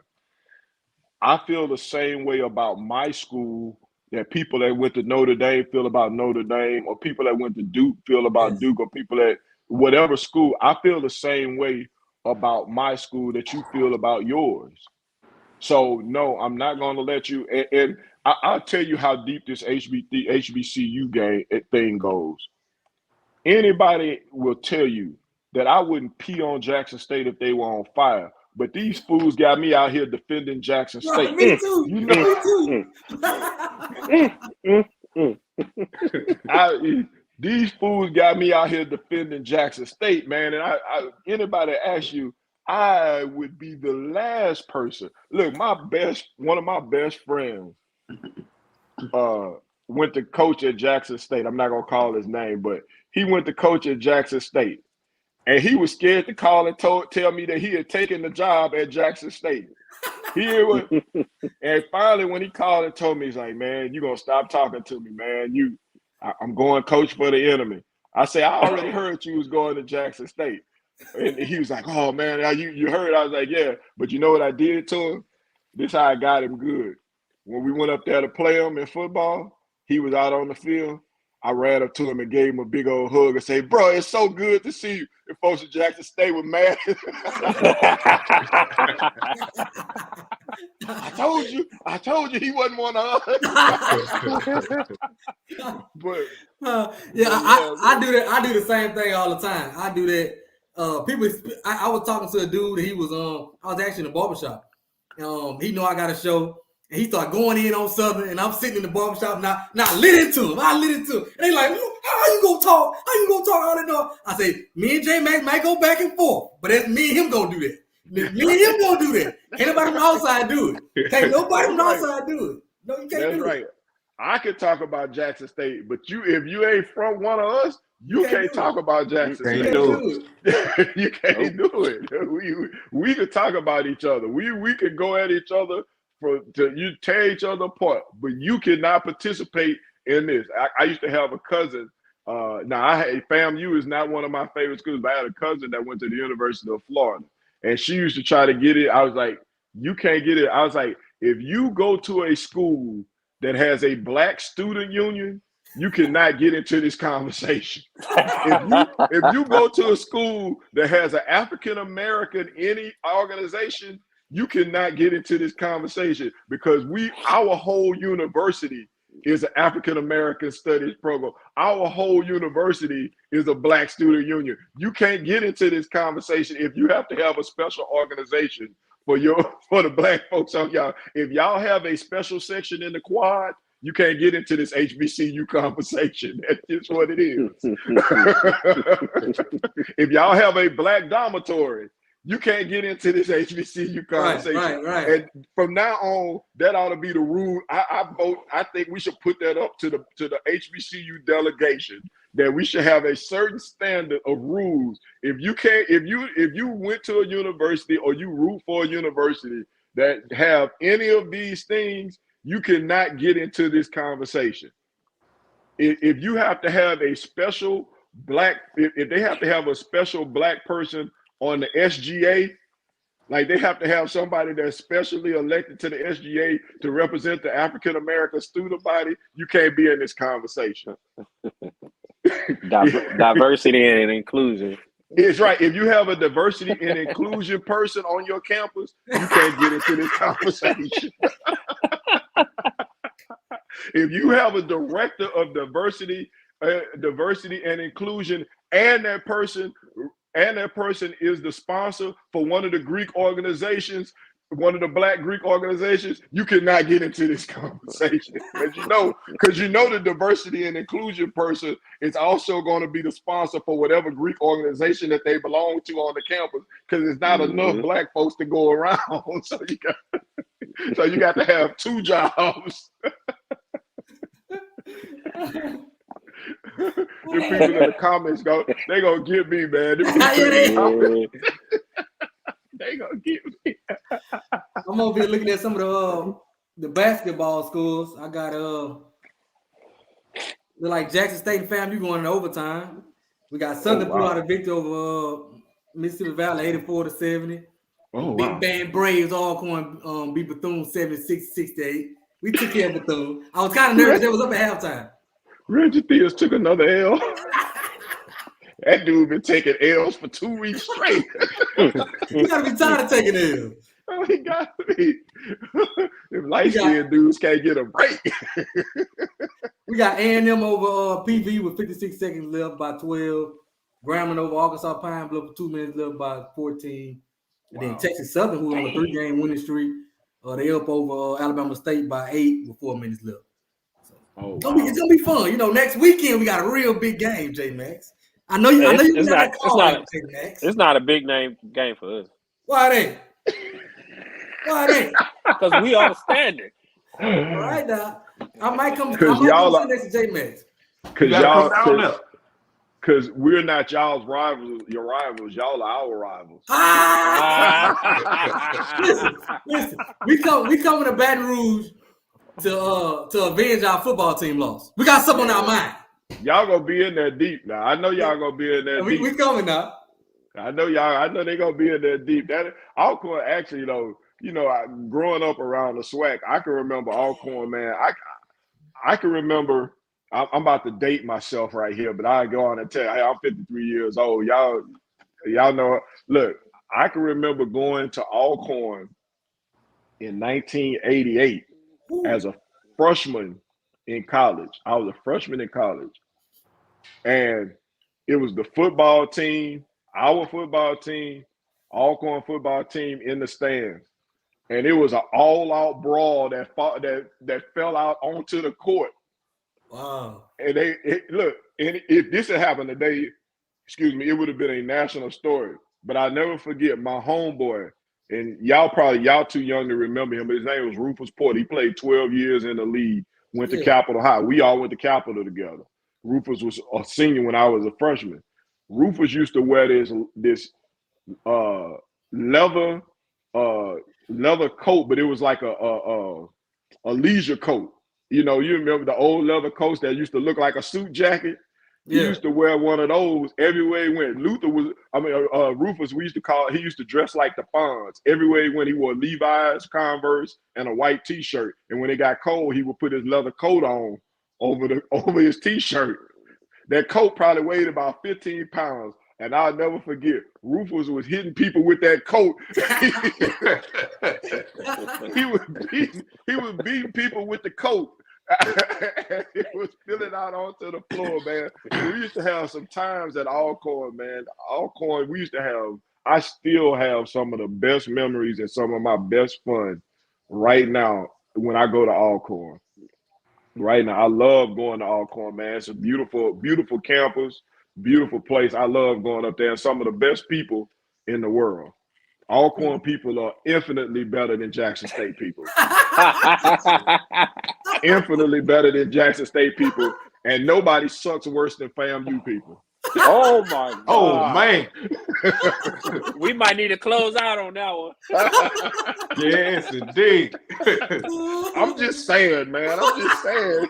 If we gonna do this HBCU stuff, we gotta tell the truth, right, man. I ain't heard not one lie yet. I ain't heard not one lie yet. We got each other back, but when we talking amongst ourselves, For everybody on, we got 170 people on right now. Make sure y'all like the stream, share the stream, subscribe to the channel. I'll do all of that. We want to thank Uncle Reggie Flood for coming on, blessing us with the information today. That's right. And another thing, we have a Jaguar Journal YouTube page where you can see the show live every Saturday morning, or you can catch the replay. It's Jaguar Journal YouTube. So we do a live show, and you'll be able to see my handsome face and my man Perry White on there. So y'all follow that, subscribe to that, check it out. We'd appreciate it if you do. It's good to have everybody on, man. I've been waiting to come on this show, man. I don't get a chance to let it all hang out like this. I have to be professional. I'm professional on here, but this allows me be a little bit more open than I would normally be. Yeah, you know, than I would normally be. But man, I really appreciate y'all and what y'all do, man. Y'all, like I said, this platform is good. I'm glad it's growing. And one thing I know about you guys are genuine. You're not here because some celebrity coach. You're not here because you're trying to capitalize off a moment of fame. You guys are genuinely doing a great job, and you genuinely are concerned about what's going on at our school. So I'm all for whatever I can do to help y'all grow and grow this platform and get bigger. I'm all for it. You know, just call me anytime. I'm with it. J Max, whenever you need me to come in and help you out with doing the PA, just hand me the mic and you know, I'll do it. You know, if you feel your voice going weak, just hand it to me and I'll break it down for him. You know. Oh, I know. I'll be seeing you right behind me. Well, see, this is what you gotta do, J Max. See, you gotta let me be your hype man. You gotta let me introduce you. You gotta let me introduce you. So when it's time to do the game, so you just give me the mic and I'll be like, ladies and gentlemen, welcome to the desk. The voice of your Southern University Jaguars. So you gotta let me be your Ed McMahon. See, you I'll introduce you and then you come in and do your thing. You know, I'll be your hype man, you know. I got you. Well, yeah, man. But like I said, I love what y'all do, man. Y'all do an excellent job. And for all the people out there who are commenting and coming in, hey, keep commenting, keep being concerned, keep doing y'all thing. We appreciate y'all because without them, you know, it's no platform. It's nobody cares, you know. So let y'all keep doing it. Even when you disagree, it's all right to disagree. It's all right. It's all right. Disagreeing is a part of it. You know, if we can get you guys to kind of look at it from a different angle or kind of add some nuance to the thinking, then that's the whole point of this. The whole point is to add new voices and new thoughts to this. And sometimes, we're gonna defend our HBCUs because we ain't, you know, we can't continue. And this is one thing I'll say this I'm pissed off about is that our HBCU leaders have continued to let disinformation go out without coming out and not necessarily defending themselves, but putting out correct information. Yes. You know what I'm saying? Take advantage of this. If somebody, like, I ain't gonna lie, if I was Jackson State and what's her name, Deiondra, had put out that misinformation, I would have been right back on them like, oh, no, this is the real information. Yeah. This is what it is. We here at Jackson State, we welcome any and everybody to visit our campus at any moment. Yes, we had a tragic incident that happened on our campus, but our campus is very safe. Here are our crime statistics. This is what it was. I would have come back with a rebuttal and not necessarily directly to her, but just because the spotlight was on it, I would have used it to the advantage. Mm-hmm. That's all I'm saying. So as you know, those are some of the things that we have to do as HBCUs. Like, you know, I know people say, well, y'all don't want to talk about the problems of HBCUs. Yeah, but with the problems that y'all see that they talk about at HBCUs are not the same problems that we see at HBCUs. Exactly. See, because the problems y'all talk about are not real problems. Like we fight them every day. And we fight That's right. We fight them every day. Like when y'all talk about misappropriation of funds and mismanagement of funds, we're in it every day. So we know what the real deal is. Exactly. You know what I'm saying? We know that it's no money to mismanage. like for real, like just to give you an idea, just to give them an idea, Bobby Jindal was the governor of the state of Louisiana, right? Bobby Jindal cut college budgets by more than half. He cut them by almost 60%. He cut the budget. The difference was he gave LSU a year head start because he told them he was going to do it before he went public with it. So they were able to raise money. Southern is still trying to recover from that. Southern, Grambling, and the rest of the schools are still trying to recover from it because he cut it. We were already in you know, having a hard time dealing with money. He cut our budget by 60%. John Bell Edwards gets elected governor. then John Bell has to take 6 years just to get us back to the level that we were pre-Jindal. So just to get us back to that level. So we talk about fundraising. Southern has progressively raised more money over the last 5 years. I think the number we raised this year for our foundation for the $1 million march was $18 million. But we can't build an endowment. We can't build a nest egg because all of that money has to go into running the university. Right. It goes into running the day-to-day operations when a foundation should actually be set up to build your endowment, to build security for the university. That's what a foundation is made for. But because of the budget cuts in our states, we have to use that foundation money or money that's being raised to run our universities on a daily basis. You're just now getting to the point now where our universities, even LSU, you guys read the local paper there in Baton Rouge. Yeah. LSU fell behind on their maintenance. They couldn't maintain their buildings. They had mold. They had leaks. Because the governor had cut the budget back so far. So they couldn't even maintain their thing. Now, we've gotten to the point now where Governor Bell Edwards has given, I think it's $325 million. It's not given, but it's $325 million for maintenance and new facilities at Southern and another $450 million in capital outlay. They have a STEM building that should be going up starting in the fall. Construction, they should be breaking ground in the fall. A new student union should be breaking ground in the fall, in the spring of 2024. So things are starting to rebound, but this is what everything that we have to go through as HBCUs to fight this battle, to stay in it. Jackson State, to give you an example about Jackson State.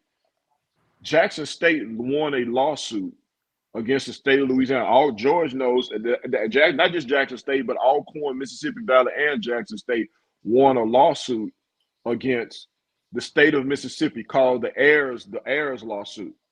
What was it, like $500-something million, George? It was a large amount of money.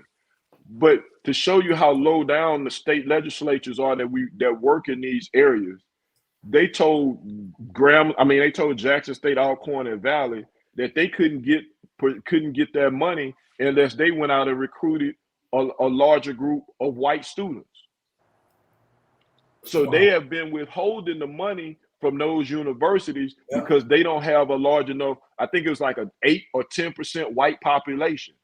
Hell, you had Alcorn going over to Europe, over to Slovenia and stuff, trying to recruit white kids to come to Alcorn. You know what I'm saying? So that's the kind of games that are played so if y'all want to talk about mismanagement and about funding, that's the things those are the discussions that we have amongst ourselves. Y'all talking about other stuff that you heard from Ed Reed and Deion Sanders, who don't know anything about us. All they know is coming in to trying to get to the next level coaching football. They don't know anything about our schools, actually. Deion Sanders couldn't have told you the difference between Edward Waters and Mississippi Valley when he first came in. He thought it was in the SWAC. Yeah, even though he went and got his degree from Talladega. This is a question I have to ask, and I know I'm all over the place, but I'm like, bro, all right, no PWI would give you a job because they say you didn't have a degree. You left Florida State in 1988, 89? So in all of them years you've been representing Florida State, they couldn't find no way to get you a degree? Oh, I didn't think about that. Yeah, I never thought about that. His degree came from Talladega. Because one of the reasons why he couldn't get a coaching job in college was they would tell him he doesn't have a degree. I never put that together. In 30-something years, all you did for Florida State, they couldn't count. Hey, Deion, we got an accelerated program for former players. Let's help you get that degree, man, because we want you to be the head coach. We want you to be a head coach. So in 30-something years, they couldn't find a way to get you a degree. And now the school that he did get a degree from, I wonder if he donated back to them. Talladega. I wonder if that's how they got their new band uniforms.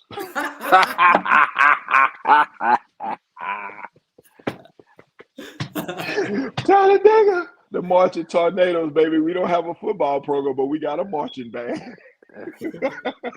But yeah, man, but that was something that was always curious to me, because when he first started talking about becoming a head coach, they would always say, like, he couldn't even get an assistant's job because he didn't have a degree. That's why he wasn't the head coach at Shadour's High School. Y'all know that, right? Yeah. That's why he wasn't the head coach, because he didn't have a degree. He couldn't be the head coach if he didn't have a degree, because he had to teach class. Wow. Or at least have a degree. That's why he was the offensive coordinator and not the head coach. So I just couldn't help but think. So in 30-something years, that's 35 years, 30, 32, however many years before he got his degree in 2019. So that was at least 30 years. If he left in 89, he left Florida State in 89. That's 30 years, and they couldn't manage. All he did for the university. Some people, when they hear Florida State, they think of Deiondra. You know what I'm saying? That's right. That's right. All of that, and they couldn't find a way to get him a degree in 30 years. Come on, man. But we the bad guys. Yeah, the HBCUs are the bad. We the bad ones. And if that's the case, when you got the degree, they told you they couldn't hire you because you got a degree. None of them would give you a job. Nobody was gonna give you a job, bro. So you went to jail. And the truth be told, let's be real. We're gonna get into it. We get into it for a few minutes. I know y'all got to go. I know George got to be at work in the morning because he working at 6 to 6. You know, he working at. But I'm gonna let y'all go. But, so let's be real. If Jackson State hadn't had 3 bad hires, he probably wouldn't have gotten that job. Nope. They were at rock bottom. Yeah. They had no choice but to take a chance. Desperate. Yeah, that was a desperation move. Now it worked out in the short term. Yeah. It worked out in the short term, but we're seeing the results of that as we go. And you know what I would like to ask, if I could ever get a one-on-one with Ashley, the AD at Jackson State, I would ask him if he had to do it all over again, would he do it? Like for real, like. But I'll put it like this: if I could put him on the machine, or put him on some truth serum. Yeah. Not because publicly he would say, "Oh yes, of course, we got so much positive out of." But I mean, truthfully, if he had to do it again, would he do it? I would like to know the truthful answer to that. Because you think about it. Other than 2 winning football seasons and a new practice field, nothing really good came out of this from Jackson State. It's a lot of misinformation, a lot of bad perception. HBCUs that went out, a lot of it, you know. And my thing, he ain't debunking the bad stuff. That's what's killing me with him. That's the same thing I said. A lot of that stuff could be debunked by him. He could come out and say, and could have issued a message, and all of that could have been wiped away. He didn't. Even the stuff where he said he put his own money up and exactly. all that. Exactly. I'll tell you something. I'll be real with you. Like people at Southern don't like Stump Mitchell. But without Stump Mitchell doing what he did at Southern, we wouldn't be in the shape that we're in now. Stump Mitchell did a lot on his own. But the one thing Stump Mitchell didn't do, he understood that it wasn't his mission to make the university look bad. Stump Mitchell still comes back to Southern today to try to get guys in the league. He still, because he understood the real mission. Whatever you thought about Stump as a coach, Stump could recruit some studs, and he left Southern in better shape than when he found it. Mm-hmm. And to me, that's the real deal. I think Eddie George is the same way. Eddie George might not never have a winning football program finish season at Tennessee State, but Eddie George is going to leave Tennessee State better than the way he found it. And that's the real mission. And the things that like Ed Reed and all those people they want to call out, man, them ain't real issues. Mm-mm. The fact that you couldn't get a practice field in a timely manner, because that's the crux of this, that a lot of people that even that the interim president left out. Part of the reason that Ed Reed got mad was because he went to him and told him that he needed a new practice field. He needed a new practice field, and they told him that they didn't have the money to do it right then and there. The difference between Ed Reed and Prime was Prime said, we don't have a new practice field. Let me call up Jerry. Let me call up Troy. Let me call up Daryl. And they hook him up with the people. Jerry said, let me call Sam people. Let me call the Waltons over at Walmart. Okay, y'all got a Jackson State alum that worked there. Y'all got some HBCU alums at Walmart. Okay, yeah, that's Jackson State. We can put in some money. We can send them some money. Let's help them get a new practice field. Yeah. So then they come in without any fanfare and they put in a new practice field. Yeah. You go and demand that, first of all, Bethune is a private school with barely 3,000 students. And you go in and demand that they put in a $750,000, $800,000 practice field. First of all, it's a whole lot more to go. Where you going to put it? What's the logistics of it? How you going to pay for it? When they tell you, well, we can't do that just at the drop of a hat. Yeah. And you get upset about it. Then you want to complain because they told you no. Because they told you no. You went to the University of Miami, and I covered the University of Miami. They had some of the work up until just recently, the last 4 years or so, they had some of the worst facilities in all of football, all of college football, all of Power 5 football. Miami's facilities were terrible. Like I remember covering Miami, and they couldn't even practice on their practice fields when it rained because the practice fields would flood. Now I'm talking about powerhouse Miami. I'm talking about I'm talking about when you know how they talk about players from coming back to the U to work out. I'm talking about coming back to the U when you couldn't even get the whole offensive line in the weight room to work out at the same time. When former players had to put their money together to build a new weight room, not the weight room that they have now, but the weight room they had before this, they all had to pool their money together to build a new weight room just so they could build a weight room big enough to be able to get the the whole, not the whole team, but get enough players in there to be able to work out at the same time. That's so when they tell me about Miami, that's one of the most corrupt programs. They literally made a 30 for 30 series about how corrupt Miami was.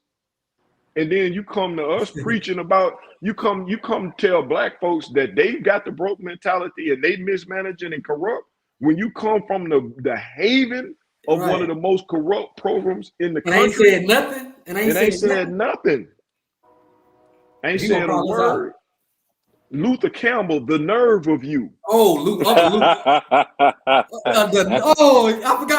to bring him up. That's a different show. That's a different show. The nerve of Luther Campbell. The nerve of you. You directing players away from Florida A&M to Miami and you paying their bills? The nerve of you. You paying them? The University of Miami, where you had a player kill his teammate.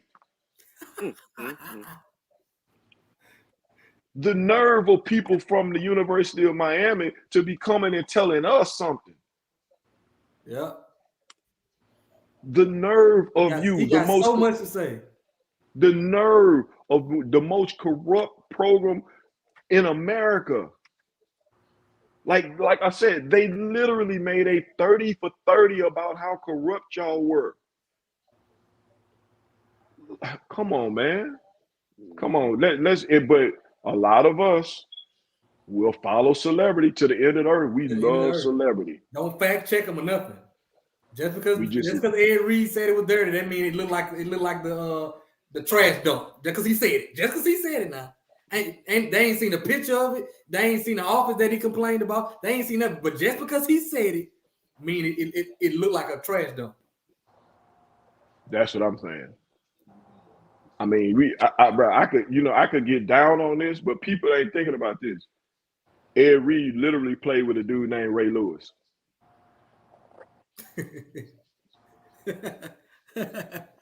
Look at my face. Ray Lewis. He literally played with a dude named Ray Lewis. But some people only know Ray Lewis. Right. I got it now. I got it. It went over. Yeah, it went over. I got it now. You need me to let that simmer? You need to let that. That's why I just say I just let everybody think about it. I want everybody to catch on. Yeah.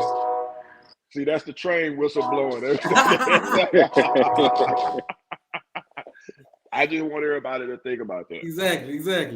I ain't gonna, but I just want people, people think about Ray Lewis, the preacher man, Ray Lewis. But I just want y'all to think about Ray Lewis in the white fur coat. Right, Ray Lewis, exactly. I say that all to say, all of a sudden, all of these dudes are so self-righteous about HBCUs and what's going on at HBCUs. Like we don't call things out. Like we want to call things out. Deion Sanders says, I wasn't recruited by FAMU. Nobody even paid attention when the coach at FAMU came back and said the coach who was there said that's a lie. I went to his house. Wow. We did recruit him. Wow. Yeah, but nobody paid attention because we get so caught up in celebrity. Yeah. Like you said, uneducated masses love worshiping them. Love it. They love celebrity worship. That's why like these hip hop artists and stuff, man. I love hip hop. I love rap. I listen to Young Boy in my car.